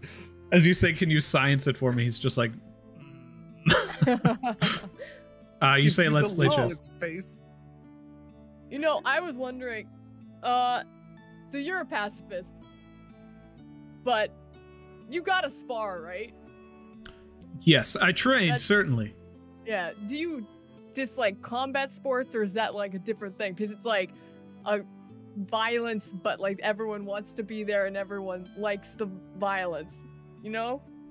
I don't know if it's a manner of my upbringing or a consequence of my birth, but I do consider the pursuit of perfection to be kind of a thing, I suppose. And I understand that the beauty of combat exists, just not in a manner of harm. There's no point in harming one another. So if I wanted to spar you, that'd be fine with you at some point. yes, I would not advise it, but yes, That makes me want to fight you more. I'm not afraid to lose, but I didn't think you were. Don't think we should do chess. I like this idea much better. we can do both. Battle chess it is. We're gonna invent that as we go. And he makes his way over towards the back of the grove. Matilda, you had your hand raised? Wondering, did his lucky axe get fucked up by the rust It didn't. bugs? did Okay, not. because I was like, did you just return its axe and it's like a -1 axe No, now? Jojo tried very hard to make sure it did not get Okay. got. I think for the most part they were aiming for her, like the piercings in her face. Yeah. I just wanted to. I couldn't remember because I know that one of my things got rusted, but I couldn't remember if what yours was. Cool. Mord's Warhammer got rusted. Mord's hammer's fucked. Take that, Yeah. Mord. Another so, insult after death. you guys spend some time. Go ahead and roll Dragon Chess proficiency. Another insult after death. Is death real though? What is death? Bad. 10? Okay. I'm gonna roll. I Come on, mean, be worse. this does just feel somewhat canon. Hey, I saw You your guys are dice playing, roll. and yeah, I was able to reveal it. You guys are playing, and you know you're not at the top of your game. You're sitting here like Mortimer would do this, Mortimer would do that. Despite the he's your bloody master at chess, but even though you two playing together, it's been a back and forth. You kind of miss Mortimer in this exchange actually, but God does he suck. he threw this out as like what can we possibly play? I know she likes Dragon Chess. And it shows because he's just like, I'm gonna move here. 5 moves max. That's not allowed actually. Okay, so this one straightforward then. Just one though. It just moves Oh. forward one. Moves it back one. Roll teaching. Except if you're like Or is it deception? killing someone and then it's sideways. No, she Okay. wouldn't deceive in the. Oh, okay, 13 for teaching. Oh. Jojo with a petty line, never. yeah, I am. And he continues playing. Toward the end, he has a better understanding of Dragon Chess, and you guys are kind of chilling within the area. At this point, Matilda, you have a recollection of one brief thing, that your book reads more celestial runes. When you had leveled, the writing within it had grown, and it comes across your mind with your passive investigation that Talana may be able to help you in this regard. Oh, okay. I also wanted to ask, Jaeger, is the reason why there's more people here is because of all the displaced peoples? I We remember have- there were some outside our house. We have let quite a few people into the grove in order to attempt to kind of alleviate that. We're providing some food and shelter, of course. But for the most part, a lot of people are requesting guidance. It seems like some turbulent times are ahead of us. Some of the seers have seen some troubling visions, so What, like what? I don't think I'm at liberty to share entirely. Okay. Sorry about that. I have more to do with my book. As much as I enjoy watching JoJo decimate you, I think I'm gonna go get some stuff done. You're not a bad teacher, JoJo, actually. Oh, thanks. Yeah, I've taught you before. I think you told me that last time. Remember? When I was teaching you about Arcana? Never mind. Bye. Let's. That was research. That was different. It wasn't chess. Oh. So it's in a different category okay. in my head. I can teach Just you chess because if I you- didn't want to. Just because you can teach one thing doesn't mean you're gonna teach you something else. So it's good to see that your teaching skills are very. I sort of feel like teaching in itself is a skill that could. I mean, you might not know subjects. I don't know. Hey, you want some science, do you? Tell you what, if teaching in here is probably better than outside, because time works a little differently in here. For every day that passes outside, here it's like 0.9999998 days. So in like 1,000 years, it might be a little bit different. Oh, Food for not thought. super helpful for us. Very, I mean, depends on your lifespan. Don't distract me with math. I have to go do this. All right. No science. I get Okay. you. Real battle this time. Let's go. Yes, real one for sure. You rolled a 9. Real battle? Yep. Did I just roll normal d20? For real No, you battle? roll with proficiency. He does not have any. He doesn't have real battle proficiency? Oh, you're fighting. Yeah, I wanted to spar. Okay. You do that Excellent. When I leave? Oh, Yeah. man, until the Sorry. there. You left. Sometimes it happens. Okay, so here's what's going to happen. I need you to roll a Constitution saving throw. Okay. Saving throw. Normal. I don't have Bardic Inspiration anymore. That's bad. That's a 10. I'm rolling real bad today. Excellent. You're like, okay, real battle time. You guys get prepped. You move on to the battlefield, and you wake up in the grove. Nice. Um, How fast is it? Is it like... he's the Jaeger's literally like, okay, so I'm gonna relatively quickly. I'm gonna be coming towards you. Okay, just bring it like cross guard, and then I'm gonna bring in. He like reaches down and just. I'm gonna borrow this, and then pulls a small sapling out of the ground that shrinks down into a small club. Okay. And then you wake up. Awesome. Demigods. What rank is he? He was first rank when last you saw him. Oh, okay. So he might be a different rank now. Okay. He was luckily very closed. So you received no additional knowledge about his Aw. rank nor flowers. But Okay. Vincent, we find you now. Where were you going? What were you doing? I was heading over to the theater to see Hyra. Hooray. Right. I don't know how to phonetically spell this so I can remember it. H-A... And then dash, and then I. Like, Oh, that's a good one. Like her eyes. yeah. Ah, that's clever. You could also do her and like HER-rye, like her rye. Like, yeah, like... RY, like rye bread, her rye. I'll see what this goes. Whose rye is this? Oh, that's her rye. Right. You find yourself at the Celine's Open Air Theater. Once again, you see the wooden walls kind of encircling this just small green grass theater. Moving in towards the front ticket vendor, he says, I'm afraid we don't have any shows right now, but if you'd like to return another time, I certainly could sell you a ticket. I'm not here to see a show, dear. I'm looking here for Harai. Well, he's looking for me, actually. Vincent Goldwater? He's inclined with him. Oh, lots of people are looking for Harai, but Harai is looking for very few people. I know you. All right, I tell you what, I'll be right back. He turns and... When he was getting out of the carriage, he turned over to Theo, was just kind of like, you can use it for the rest of the day, but I will need this back this evening. He looks back towards the driver and it's just like, we've got all day. The driver looks back towards you like, what is that supposed to mean?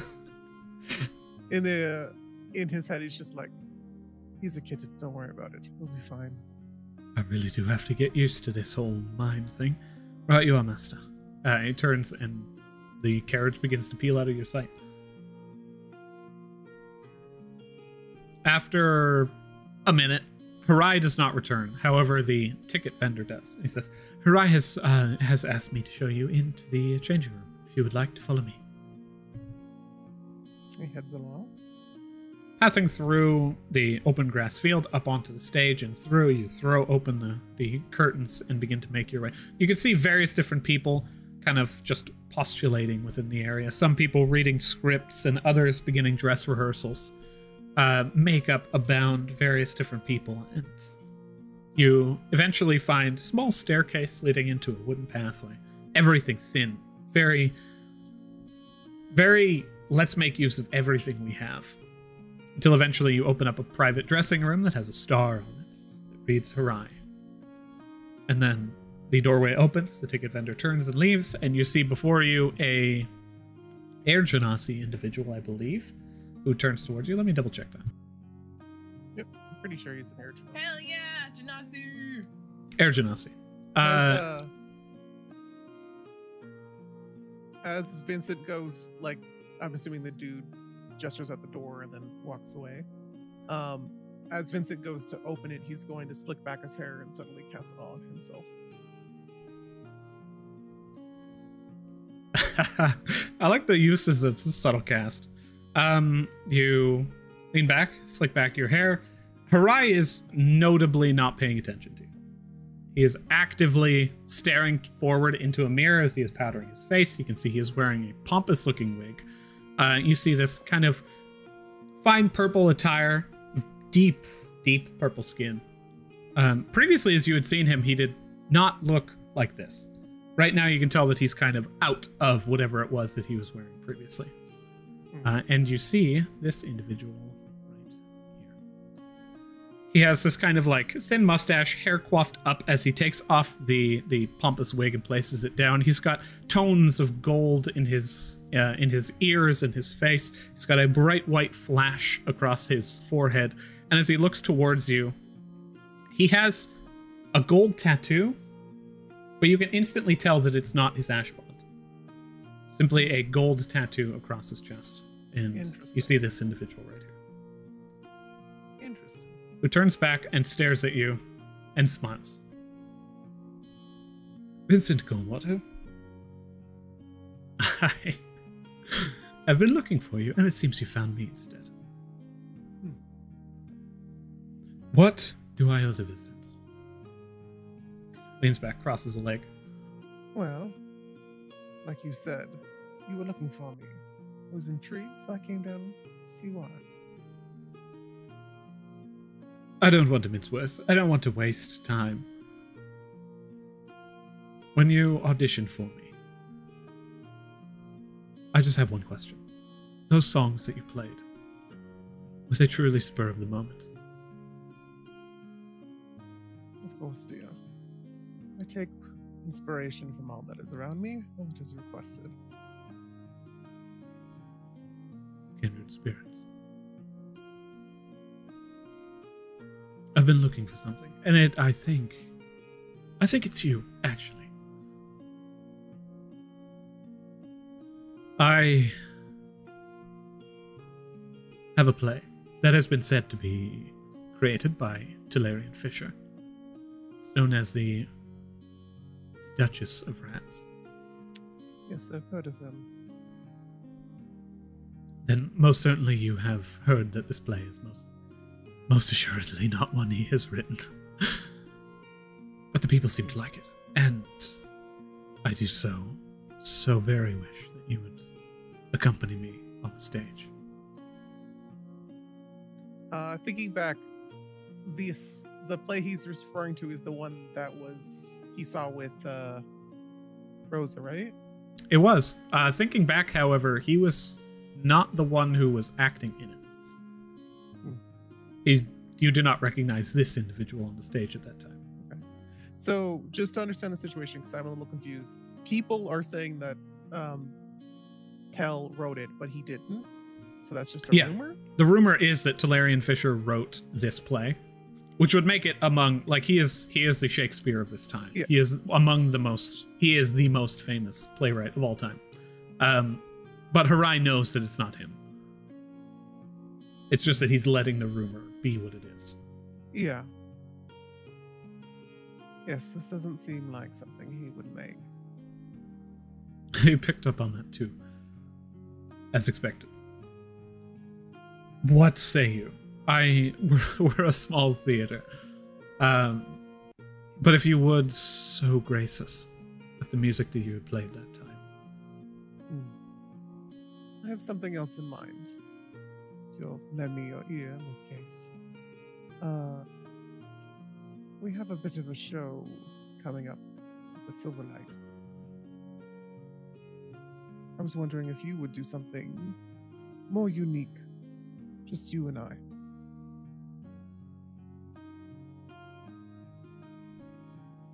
You can see in his face that there's an immediate look of resistance. Roll persuasion.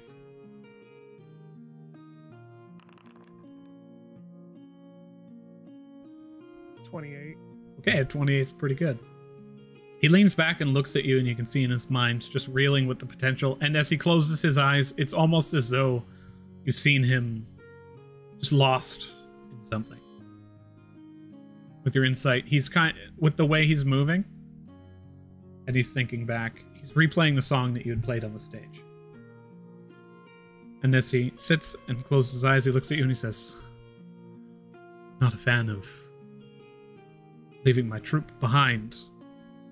What is this that you have to offer?" Something of our own. There's a song I've been working on. And I think you're just the person to add to it. To make it something that even Tell himself would be interested in. If it's music, I'm sure you've got that covered. What would I do? I was thinking something along the lines of a dance, but I'm open to any suggestions as well. I'm going to let you in on my ultimate weakness. I don't write. I can't write. I've tried. To be honest, it's replication that is my strength. I can place myself where I need to be and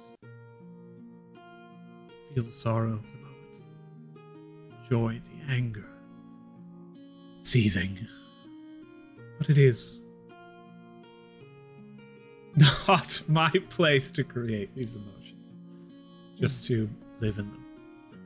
A dance I can do. And if you have any other ideas as well, I guarantee you, I can do them. I don't want to underplay how you moved me, because this is if I was listening to cherubs themselves, the hands of the gods stroking the keys. Simply something that just happens, dear. For it to work together, you're going to have to get used to it. I think I can do that. Well, we have 2 weeks. Can you put your other auditions aside for this? Do you have what's the dance? Do you have a choreographer? Thinking back, Theo could definitely help out with this, right, Adrian? He's going to give everything he can. Yes, Theo will definitely be helping us out. Fletchfall of the Silverlight. That makes sense. Yeah. Okay, so as long as it's relatively simple, I don't see 2 weeks as being a problem with mastery. If it helps, Vincent will stand up. Let me play a small part, so you can be inspired by it. Roll performance.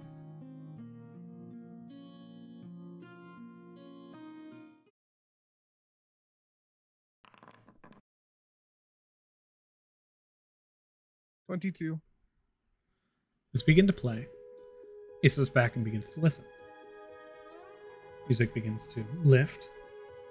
You actually can feel the shadow of Carson behind you begin to accompany. And as the music begins to pour out, just a small taste, a little piece. He sits back, listens graciously, and in his movements as he stands, you almost see an after image of smoke that lies around him in his movements. His eyes clouded, literally clouded, like a thunderstorm within them. He opens them and just silently raises a hand for a handshake. He says, I have been waiting. And as the two of you clasp hands, the camera pulls out. I'm going to let you guys fight over this. Who's next? Not it. I was just going to say, do you guys have anything else that you wanted to do before the... I think this is a good time to just discuss. Because I know Killian's going to spend the 2 weeks working on... Matilda's going to help her out, right? Yeah, also, well, because I was with in the Jaeger place, I wanted to do like book stuff, but Yeah. that's pretty much it. Cool. Like, for RP, rest of it would just kind of be like roles, also just like research. The only other thing I kind of wanted to do in RP was I needed to go visit Ungad. I think that deserves an RP moment as well. So, Matilda, we'll start with you. One moment here.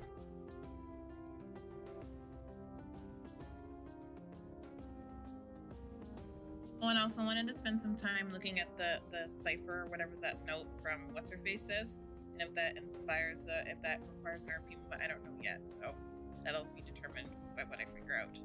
I think that'll likely be downtime. Okay, cool. It's very hard for me to RP several pieces of paper. But I have confidence in myself. What I was saying is, like, if I decipher it, and then that might lead to an RP moment. Absolutely true. I saw my joke and I had to jump on it. Oh, that's okay. Goodness, where is that? Give me 1 minute to find it. You know who could roleplay a piece of paper? Harai. Yes. You're a Harai fanboy already, aren't you? Although you're absolutely true. I found it. God, I'm good at finding things. You guys should see my scroll wheel. Worn to shit. Matilda. You search for Talana, who had previously deciphered this book for you. And though you found her briefly, though unknowing within the central form of Eldas Grove, in the form of an ent that had passed over you confidently and comfortably, you find her now sitting atop the waterfall, once again taking her place within leading this prayer circle. And as you approach her, you find yourself once again drawn in, though to a different world. A central circular waterfall surrounds you, leading down to a calm and serene plain as your mind is pulled away. And Talana opens her eyes, looking towards you. You see those just goat-slitted hourglasses. And she smiles. A soft and warm smile. But she doesn't speak.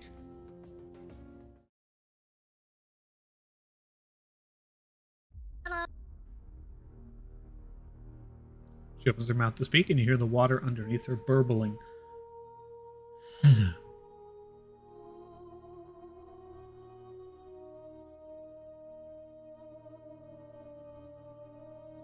You talk through the water now? What's going on?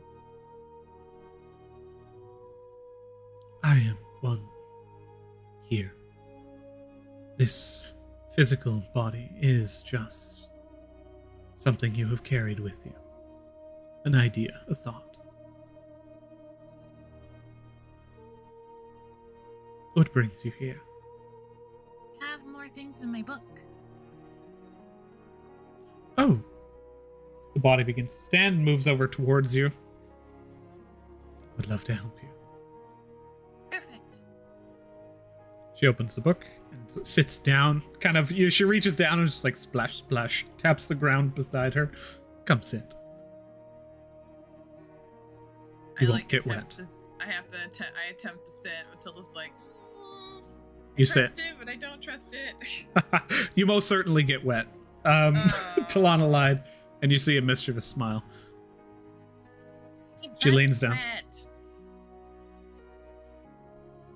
Fine, whatever. I can deal with that while we're studying. And we dig in. What do we Her- find? Her smile fades Oh. as she begins to read. Furies, as the mortal race calls them, are collections of celestial beings dedicated to the end of days, and each a purpose. The name of the majority of the Furies are not written here, but Zamayatel's name remains. The book does not shiver. And it is with this name granted unto the Archon that Zamayatel was given life.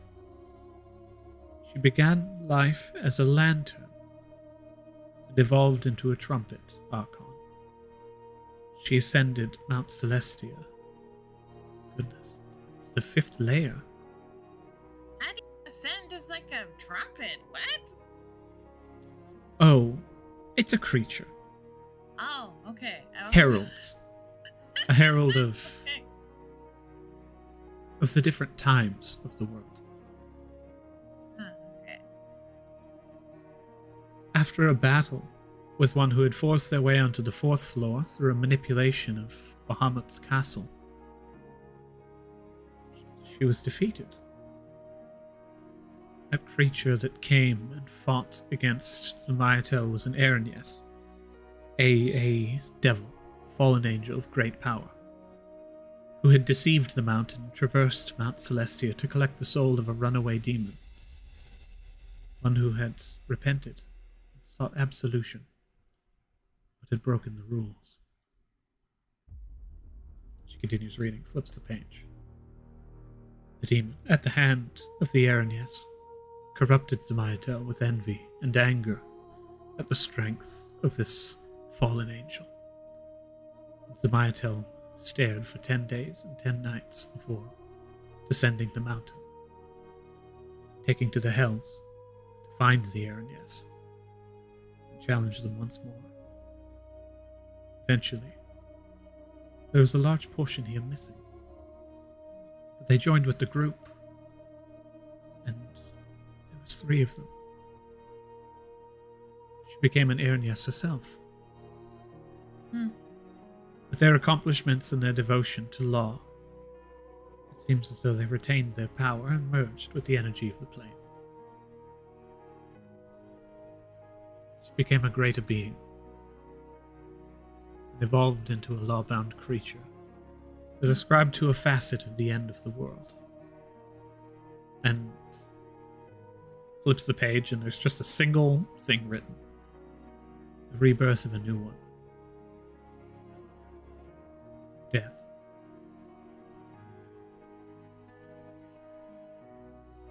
She begins to look through the pages, the rest of them bare, and she says, "There's nothing else written here." But you see one more thing written on the last page before she closes the book that she does not seem to see. And to you, the characters are clear as day. 3 pieces. 1, collected. 2 remain. And then she closes the book. She What looks towards language you. was it in? It's Celestial. Okay, but I understood it. You understood it. She didn't even see it. No, but Matilda's like weird because Matilda can't read Celestial. It's similar to like the dungeon.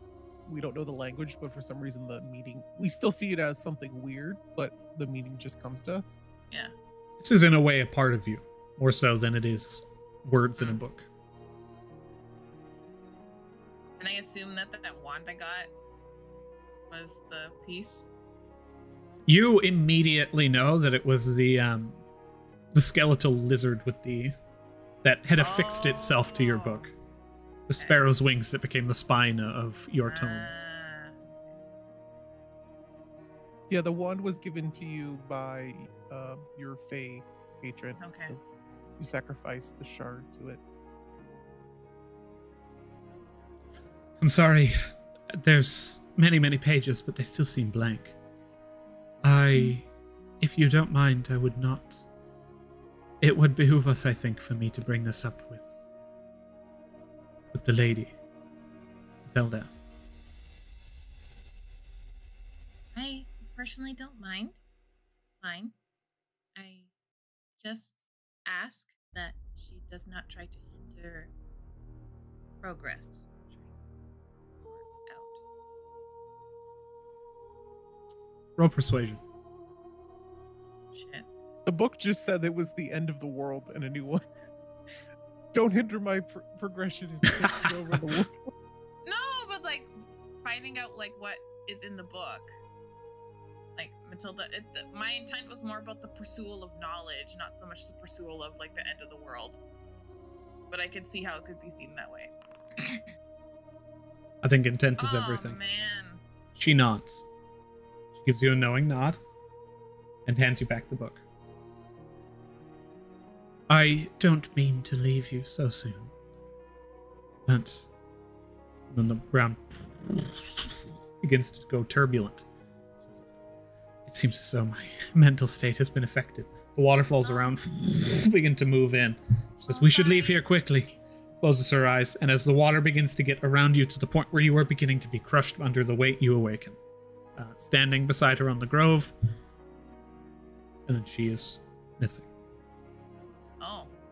Matilda went to go reach out her hand for a handshake for a thank you, but she's gone. So she's... Yeah, you That's open how your we eyes. did. You are soaking wet, and your hand is outstretched. Into the ether or into the world. I'm like, thanks, but not thanks for being wet. And, like, shake out the water. You see that several people have already left, and Jojo, as you were playing with Jaeger, I want to say that your game took a little while, but it really didn't. Yeah. So you actually probably awaken before Matilda does. Okay. Hey, that was weird. You just kept on getting wetter. Are you sweating? No. Yeah, I was. I mean, that was a heated game. And the fight was it was good. Don't do that. Don't say it like that. I'm gonna be fair here. I knocked you out in one hit, and you didn't stop fighting. Oh. So that's pretty yeah. worrying, but cool. I think maybe you have some anger that you need to work out. And also, your tenacity is really to be respected. Thank you. I'm not angry. I call that one a compliment toast, right? Because it's you only got 2 layers. One more thing would be a sandwich. Okay. You don't want. I was thinking of a meat sandwich, and jam That's good. really did not mellow me out. I tell you what, Cranberry you're jelly, gonna show me turkey what sandwich. Okay, I changed my mind. Yeah. He begins to walk alongside you up towards where Matilda is, and the camera pulls away. Killian, you find yourself within this crazy workshop. It's like nothing you've ever seen. Almost the entire hillside on the side here has been taken up by this. It's easily 10,000 plus square feet. Lucine makes her way up to a workshop on the 3rd floor, or an office rather, on the 3rd floor that is just bottom to top books and various different scraps and pieces as she digs through it. She says, you haven't worked with Magitech, have you? Yes, kind of. There was a lot of Magitech inspiration for Bladebeak. Oh, that's good. Not explicitly. I had a contact who was able to let me study it a little bit. And I kind of just did my own spin on it. For personal use, I wouldn't sell, like, it necessarily. That's what I expected from you, boss. She places down a blueprint and unfurls it, and she's like, Magitech. Bloody cutting edge. Utterly amazing. Can't really touch it. But there's a lot of untapped potential within Clockwork, I think, that we can really kind of push here. And I want you to tell me what it was you were thinking, because we have a lot of stuff here that we can probably use, but it's we'd have to repurpose it. Does that make sense? I guess my first question, this, and she goes into her pocket and pulls out the water slurping device that she had given me as a gift. Here's the fun thing. You go into your pocket, you pull out the water slurping device. It's covered in the dirt that you had procured from JoJo's rank break.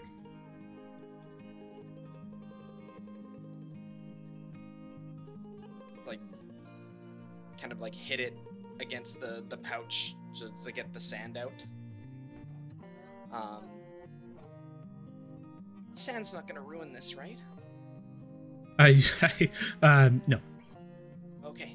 I've been meaning to ask you, is this all clockwork, or is there magic involved in the condensation process?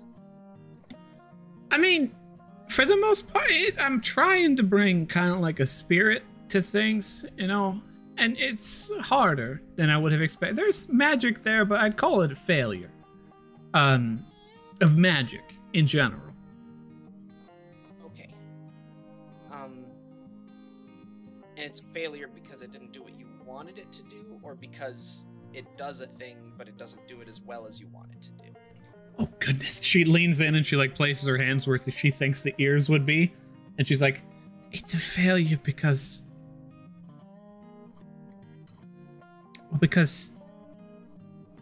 it doesn't care. And she brings her hands back and gives it a tap, and you hear the tss, tss. There's almost always some kind of a musical element to the things she creates. Gotcha. Okay. So, I'll admit I haven't stopped thinking about this device since you gave it to me. And so my initial thoughts, I'm not... Bladebeak feels like... I'll be the first to admit that Bladebeak was maybe a fluke. It was just the first thing that popped into my mind and it happened to work. But now when I think about other things, I just think about how they'll fail. And so, because I can't stop thinking about this device, all I can think of is taking it to the next level, or reversing the way it works to perform another function. But then all that's doing is it's just a derivative of whatever you've already designed, and that wouldn't be fair for me to sell that. And so I'm kind of sitting here like an aquatic propulsion unit that also provides air to the user. But I really need to sleep on it if I wanted to really come up with something more different than that. She stops you halfway and kind of says, I just want to ask you one question. How many flukes is it going to take before you understand that you're just good? How many times are you going to have to succeed before you can give yourself the credit of success? You remind me a lot of me, and I didn't have anybody to tell me this kind of stuff when I was younger. Even God, less than a year ago, I was just, passing my time. And I want to be there for you to tell you, shut up. Yeah? Do you want me to answer your question, or do you want me to shut up? Oh, shit. We'll roll dice. Yeah, answer the question. Shut up metaphorically. Shut up. Okay. But also, in general, you're great. You're great. Let's keep going. Let's answer my question. I think probably 2 more flukes. 2 more flukes? Okay, let's get on that. And I think it's important that we get those flukes before whatever it is that you want to build here, so that we can understand. So, aquatic propulsion device. Great. We got resources here. We can do some stuff. What's the next one? And then what's the one you really wanted to make? Okay. Okay. Well, yeah, aquatic device. The next one. I was thinking of something to. Well, you know, I mean, especially things like people like archers. They get shot. They get hit a lot, right? But what if instead of getting hit, either the thing that hit them goes somewhere else, or the thing that they get when they get hit, they just move in an equal way away from the thing that is hitting them, and so they avoid it entirely.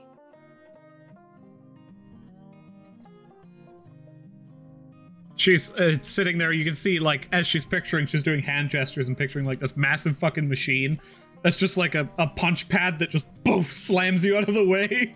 And you can see in her mind, she's probably not on the same vein you are, but she's smiling and just thinking, and the gears are running. And as good. And when I see her, like, kind of like picturing something big, I'm like, no. A little belt, and then it detects, maybe magnetic, and it rotates around, and then it would detect, you know, arrows are made of metal, weapons are made of metal, so, like, I mean, most of the things that hurt you and cut you and crush you are made of metal, so, like, if using something that was magnetic to repel it instead of, you know, something big and heavy, and just kind of starts noodling on, like, kind of bringing her back into, like, what Killian is thinking of, but still, like, not just, like, totally micromanaging her thoughts. Yeah, as you guys continue kind of, like, just riffing off of ideas in this third floor little office, sitting on stacks of books and old blueprints that have long been discarded, you continue to sit back and really just take in your surroundings and the means and this. You feel this kinship, I suppose, in the sharing of ideas. As the day turns to afternoon and to evening, things get just heated, and probably also just arguments that you guys don't realize are arguments, like leaning through, and then coffee galore, and then you can see that one halfling kind of like comes up to the door and it's just like, I'm going to head out now, if that's. It was a great day today. It's like, right, yeah, all right, Yanni, you can go. All right, have a lovely evening, the both of you. Nice to meet you. Hello, Killian doesn't Killian. actually look at him, but does wave in his direction. She's more focused on whatever it is that she is doing. She's not meaning it to be disrespectful. She's just in the zone. Female halfling, standing at like a mid-height. You can see that she has this kind of like auburn hair, leaning down towards like it's almost kind of like beehive, older haircut. And as she smiles and just closes the door behind, giving a nice wave, you guys spend the evening just really, really digging into it. The day turns to night, and at the post of this, do you guys want to move into downtime, or is there anything else you want to do before that? I'm ready to down that time. Do we not want to do the good thing right now? Because Yeah. is relevant. No, that's why I ask. Okay. It seemed like I just can't tell if you forget these things or you just don't longer want to do them. That's I've decided that I'm tired of your RP. Farewell. No, for sure. You find yourself through Motors District.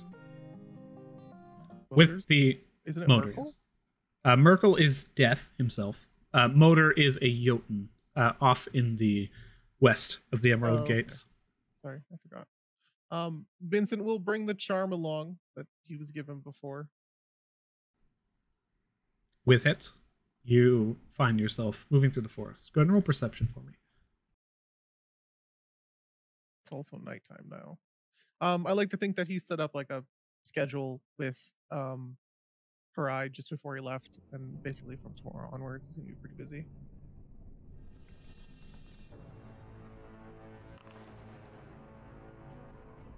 $25. You see them when you enter into the district. You also hear circling around you. The sound of something following not only your footsteps, but your scent. Moving from tree to tree, these creatures prowl, but they keep a safe distance. Long, hoof-like feet with claws at the end that carry them from tree branch to tree branch in an unnatural fashion, almost like deers that move like spiders. Long branching horns that pull back almost painfully and seem to have no care whatsoever that they begin to impale their own faces and bodies. And these creatures moving, with their eyes ever on you, burning like embers. But safely, you traverse. As Vincent's going through, I'm assuming I take note of them. He pays no attention to them. Like they don't even exist. He doesn't care. Almost insultingly. Okay, roll. Ooh, what would this be? What would you actually say this is? What is your intent here? Insult? To impose the fact that he doesn't fear them at all. Roll. Just a general charisma check.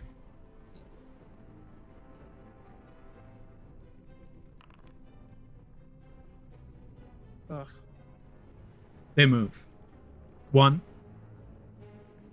almost seems to waver for a moment, in and out, as though it is ceasing to exist. But it finds its way, leaping from branch to branch in front of you until it finds itself in your peripheral vision, and its form solidifies again. And they continue to do this, almost in an attempt to Mock me? scare you, mock you, Hmm.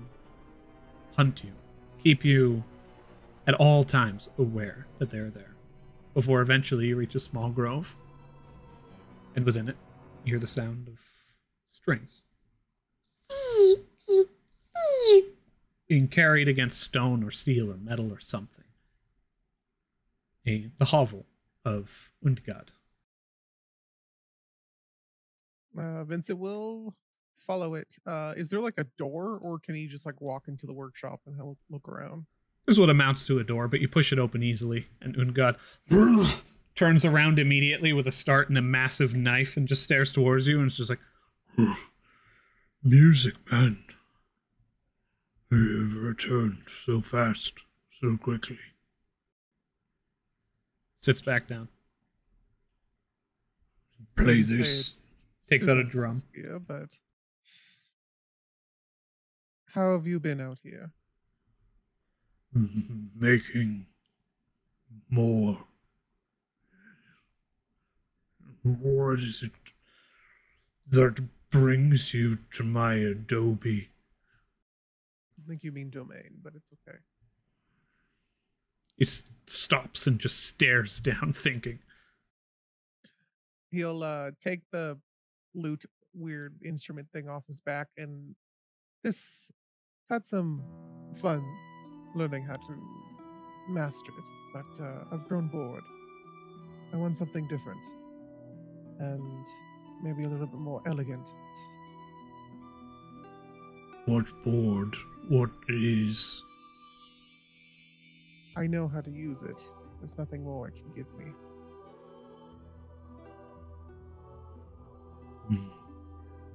He turns around and leans and grabs another thing and moves over and he says, This is what I'm working on. places it down in front of you. Give me a moment to find this. He brings down a long single string slide instrument. You see a thick string from the top to the bottom on a reed with a leaf-like lower chamber, long and rounded. Relatively loose string. The entire instrument is about the size of a standing bass. A flint striker at the base of this knife that he is holding. He slides it along the string, and you hear the... And then a handle at the top he begins to manipulate that applies tension to the string to produce a tone. So, as he continues to move it up and down, playing along the string, you can see it's just... What he is doing is nonsense. But you can feel the potential of this. And as he begins to move it, wow, wow, wow. This strange tone continues to blow out. He says, I have one with more strings and one with... he brings up his hand and just shows all 10 of his fingers. Vincent looking it up and down. How does it look nice, or is it really makeshift right now? It looks like if you took a standing base in almost an elvish design and placed it down on the ground and played it like a shamisen. Okay, so it doesn't look too like pieced together. It looks like there was like intricate work done. There's intention with everything that Ungad has created so far, yeah. I don't know elegant. He'll point towards the one with 10 strings. This one. And he'll bring out a sketchbook and start altering it a bit, just adding a couple more marks and maybe changing the color. Can you have this done by the morning? He like scratches his head, and you can actually see, as you gaze upon him now, the tattoo that he had previously had branded upon him has grown. As far as you can tell, he has grown in rank in this craftsman status that he has had. And as you gaze around the room, you can see discarded prototypes. He's been working non-stop, his hands torn to the point where they're almost bleeding. And he looks at it, shakes his head to the side, one to the other. He says, I'm going to roll a skill check for him.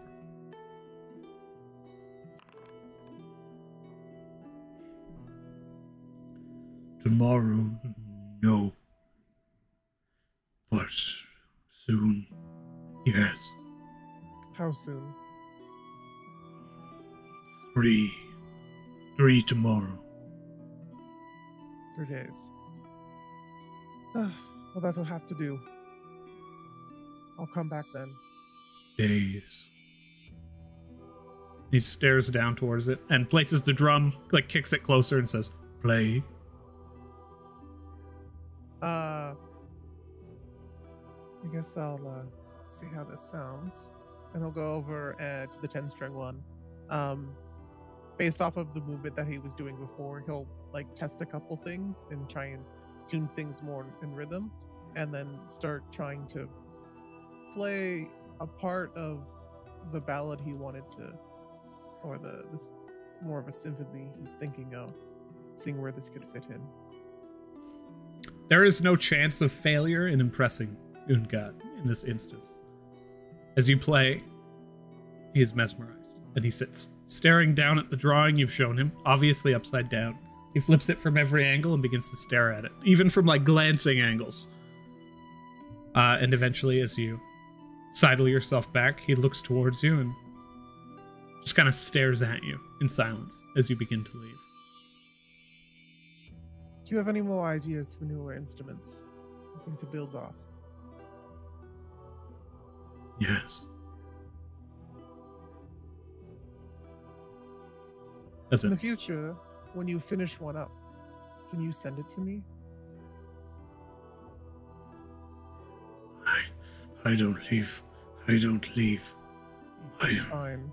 You can...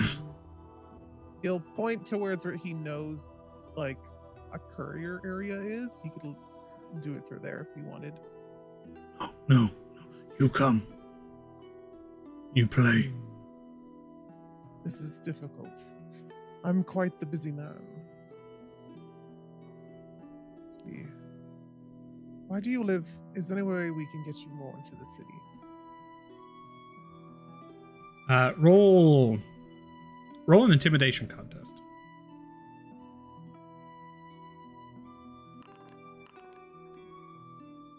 He stands, and you can see in this line of questioning, he's so uncomfortable, he just moves forward, and with massive meaty hands pushes you out the front door, and boom, slams the wood, and you are now outside. Is there anything Vincent could have done during that? Go ahead and roll athletics. He It could was potentially more of the fail this. spell variety to try and get a spell off. At the moment, this is an athletics contest. However, maybe if there's time post. This is all kind of just happening in a moment that your character was not entirely aware of. He rolled 10 above yours. So as you're forced out the door, what is it that you wanted to do spell-wise? He was going to cast command on him and tell him to stop. Wisdom. DC is 15. That is... Ooh. The doorway closes. As you call out to command him, he says, No leave. slams the door. With me inside or me outside? You outside. He slams the That's what door. he said, He no leave. forgot to kick you out, turns around and is like, ah! No, you are outside. He slammed the door, and he says he will not leave. I wasn't trying to upset you, dear. I was merely just trying to help. If you wish to stay here, that's fine. I'll come back in 3 days. So we'll turn around and leave. Over and over again, you just hear him say, as he begins to carve away at wood, you hear, Days. Days. Days. and you exit the area. Those creatures that were prowling previously seem to have paid you no mind on the way out. And we begin our downtime. We have 2 weeks, but first, let's take a 5-minute break. We find ourselves at the beginning of downtime. The cultist, Matilda, has not been allowed to remain at your family home as Lavos has dictated that it must be clear of cults for the most part. As you stride forward towards Mama Mal's and offer her a cultist, you do receive a contract in return. She's willing, but you have to not complain about the like state of receipt of this cultist in 3 days. No. They'll be alive. No. Matilda's like, Oh, this maybe is it's in one organ. Matilda's like, this is my cultist. You don't. Sorry. This guy He's is hilarious. when you're standing there and you say that, you're like, "This is my cultist." He's like, "Damn right." Yeah. You can get your own people. This person is fucked up beyond measure. They just need somewhere to stay while I can help them. So, no. Bad, Mama Mal. They're just here to sleep and eat and drink water, and then I'm gonna put them up somewhere else.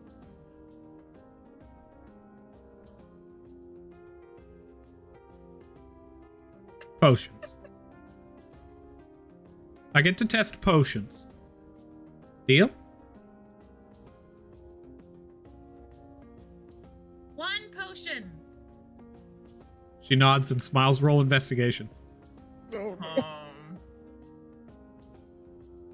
Man, I Oh. can't leave him here. Fucking parents, goddammit. You have. She just weird pulls parents, out a okay? keg from the Oh no! It's a 1, so it's a 6. A 6? Perfect. One potion seems totally fair. This person better be alive when I come back. Oh, they will be. And they better not be bonded to a demon either. That has nothing to do with the potion. I mean, for at least demons that I would care to bond to an individual. Okay. If you are doing potions, then you can't let Pom Pom do poisons. Deal. Counting on you to run interference. Only one imbibement. Let's say that. Aside from water, you get no juice. And she looks over towards him and he's just, that's fine. I do not deserve this mercy. Thank you, prophetess. Please don't do that. I don't like it. Yes. Okay. Good. Both of you behave. My little girl's first cult. She brings you into a hug. I remember when I was your age. She My le- age once? Ew. Yeah, I know. It was disgusting. She grabs the occultist by the hand and immediately begins to bring him into the back room. You all find yourselves at the beginning of downtime. You have two weeks. You can do up to 3 things during your time. We'll just have to do some awkward math to cut it. Ooh, 3 things. Well, one of mine is taken out. I'm assuming I practice with Hyra or Hera. All right, you Right. guys can be like, I want to, like her eyes. Oh, the beauty in her eyes, But then and we or like the to keep beauty calling in her her eyes. rye sandwich. Her eyes. Alright. And then the other one is taken up from Theo teaching me drow dancing, sword dancing. I mean, that's all one thing. That's just practicing for the performance. Okay. So that begins. We will move from the bottom up. Vincent, I need you to roll for me 3 performance checks. Cool. Can you have up during this? Yeah, oh yeah, you have premeditated time.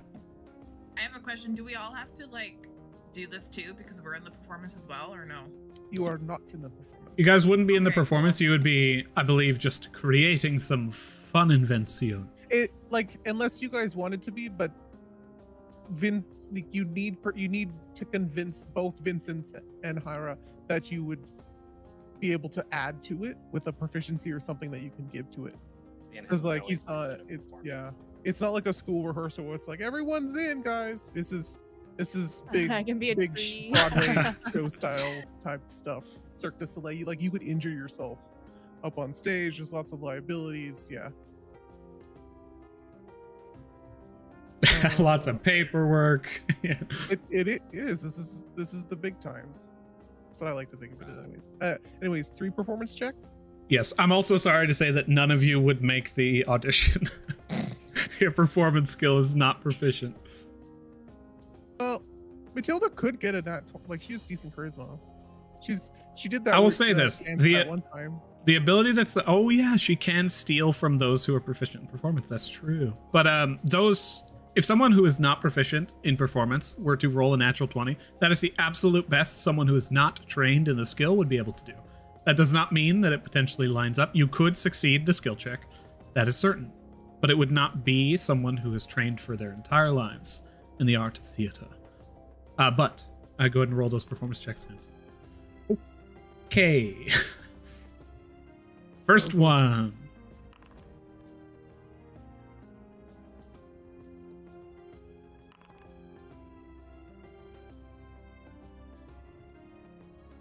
I think the first day you were allowed free reign. Harai sits. How long are you spending on this, by the way? Actually, that will change a lot of the outcome. Are you spending the full 2 weeks on this? Yeah. Okay. It's one The of first things we're day- doing for the whole 2 weeks. The first section, right? The first leg of this race.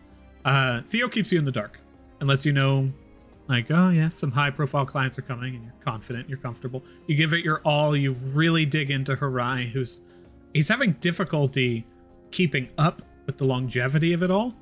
But as he continues to move through and he gains the notion of the movements, his constant interpretive dance becomes more fluid, and you can see the effort he's putting in. The second leg, good, very good for your standards. Why don't you give me an overview of what this is? So What is Harai's part in this? So Vincent is taking the Astrid or the Ballad of Astrid and essentially recomposing it into a bigger orchestrated performance. But he also understands that people need visuals. Like music can drive emotions, but to be able to understand the story is where Harai comes in. He wants them to know everything and not only feel it through the music, but see it through the interpretation. Okay. So Vincent will trying not to relate it to the dungeon as much as possible. He'll try and just use this as like a story that came to mind or something, or he was inspired by. Harai taking into that ambiguity, do you tell him about this? Like where the origin of this is? He's not going to talk about the dungeon because we're not supposed to, but Gotcha. he'll still say like 2 lovers, like he'll keep names out of things, but it'll basically be the same thing. Gotcha. Throughout the entire section, Harai remains consistently good. You can see that your music toward the beginning and toward the end was better than his movements, but in the end he pulls out an interpretive dance of his own creation that instills this beauty of life and the idea of tragedy and loss. And towards the end of it, you feel like you're getting the idea across that in his dance, some people might be like, I wonder if some people in the know might be like, I wonder if this has anything to do with that. But you guys feel like this is a overwhelming success with the preparation you put in and the people who have aided you. Also, let me go ahead and look at something 1 second.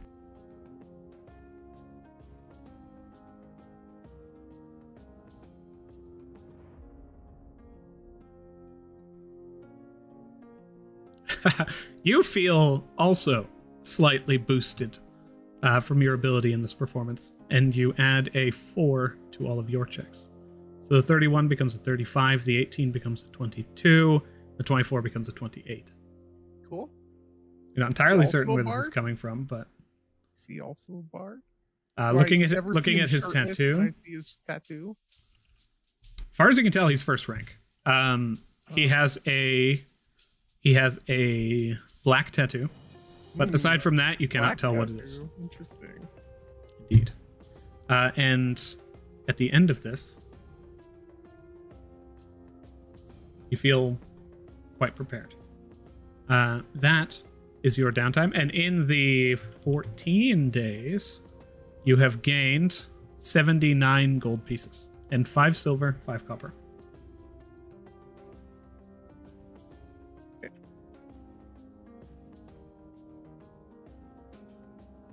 Do we want to like round robin it 3 times, or do you want me to spit up my other 2 things that I wanted to do? How many days did you spend on just preparation for the... Oh yeah. So if I spend the 2 weeks working on that, I can't do anything else. It would be nothing else, yeah. There would be a single day where he would go visit Carmina, and he will invite her to come see his performance at the Silver Lake on that day, and let her know that there's an auction going on if she hasn't already heard of it. She has Okay. an invitation, essentially. And I assume you clear this with Theo? Okay. Theo, that's no problem. You can absolutely get the Valentine family in on the docket. Matilda, how do you spend these 2 weeks? Okie dokie. First thing is I'm helping Killian when she needs me, because I promised I would. So we'll probably do that one together. Second one, I spend 8 hours a day devoted to learning the language inside the dungeon. How many days do you spend on each? It's not hours per day that you split it up. It's 1 day for one thing, basically. You can only do one thing a day. But 3 things in total you could do throughout the entire downtime, if that makes sense. So you over... have you have 14 days. And how do you split that up in up to 3 ways? From what I understand, right? Yeah. Precisely. That's why Vincent could only do his performance, because he was practicing 8 hours a day, and that's all he could do for the 2 weeks. Except for one day he went and saw Carmina. Okay, well then, I do study my language, and then I also wanted to do research. But the research was depending on what I could do. I really wanted to go to the library and do more research, but if I can't, if the cipher takes 2 weeks, then that's fine too. But I want to figure out Morgana's messages, but I wasn't sure if those had to be like separate things, or I could just do the research. Okay, so here's how I'll actually give this to you. Go ahead and roll an investigation check for the research into the cipher, and then depending on the outcome of that investigation check, that will be how long it took you. For every 1 point that you fail below, it will add a day, and then basically, like, you will have to decide whether you want to abandon that research and help Killian or continue on the research. May I guide myself or no? Yes, you have time for sure.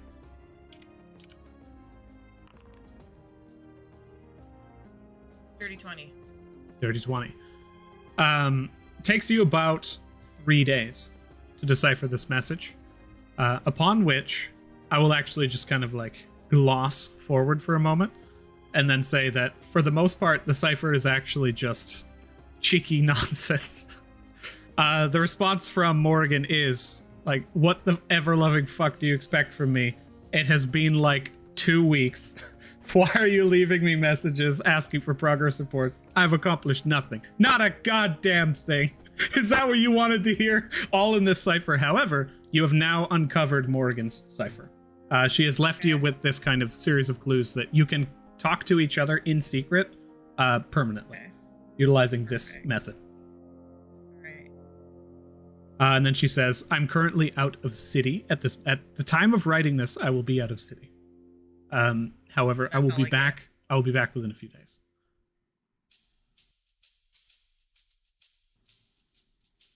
So that took, I believe, 3 days.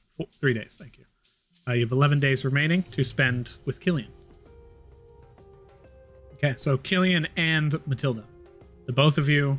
So first off, Killian, do you show Matilda to the workshop?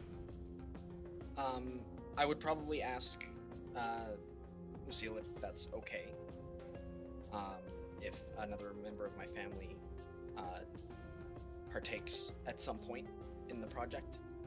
One thing you can see about Lucille is that she doesn't actually seem to think very much of her workshop at all. Like the only way she described it before was messy. She's totally, utterly humbled by that, and it's just like, yeah, more mines. Okay. Probably sometime in the first day then, Killian would at some point activate Strumbeak and send them to the family home to scrawl a message on like a piece of parchment for Matilda, saying that for now, we'll contact you when we know what we're making. Essentially. But I think that first day at least, which is, first of all, I didn't tell anyone where I was going, so I don't want people to show up to my smithy and be like, "Oh no, Killian's gone. Gotta spend, a spellogram and all this other stuff." But also just like, I appreciate that Matilda wants to help, but I don't want to involve Matilda in the conceptualization process, because I think Matilda is better focused at a particular problem as opposed to like ideas. Like I think that's fair. Killian wants the idea to be hers. So it's a little bit selfish, but also just like, she also knows that when she's like this, she doesn't think about anything else, and so she doesn't want to have to worry about a family member that is like here, either getting in the way or like being ignored because she's just sitting in a corner like writing things on paper and then like crumpling them and throwing them in the garbage. I will Beautiful. say Matilda would probably respond saying that she's happy to just like be there and be called upon when she's needed. She can work on stuff while you're doing stuff. That's not but whatever you want to do. Yeah, the initial note that says like we'll call you when we know what we're making would also still have the address, that if you were like, I need a space to just work by myself on stuff, you could more than, it's up to you whether you would want to trek all the way out there to do so. But Matilda will wait for her summons. Okay. I think Matilda's that bitch. She's like, I'll wait till You bring yourself into a circle and you're just like, anytime the flames will encircle me, I will be summoned. You begin your downtime. I would like you to roll, first off, so I just want a general idea. What tool proficiency do you think this will be using? I think this explicitly will be a Tinker's Tool check. Alrighty, go ahead and roll. Yeah, there's an element of invention and like, especially with the fact that Lucille is kind of like partial to clockwork. I think there will be like, it'll be less a matter of smithing out like armor for this shell of a vehicle or something, and more like, okay, we need to get into the nitty gritty, like gears and power sources, and all that kind of stuff. Alrighty, as you roll a Tinker's Tools check with proficiency, in order to determine the amount of days before you come up with your idea, your breakthrough, the result of which we will see next time. Thank you all for coming, and until next time at the Dragonleaf. Bye, everybody. Bye. Yeah. Both hands at once. I see. Both hands. You can't fail.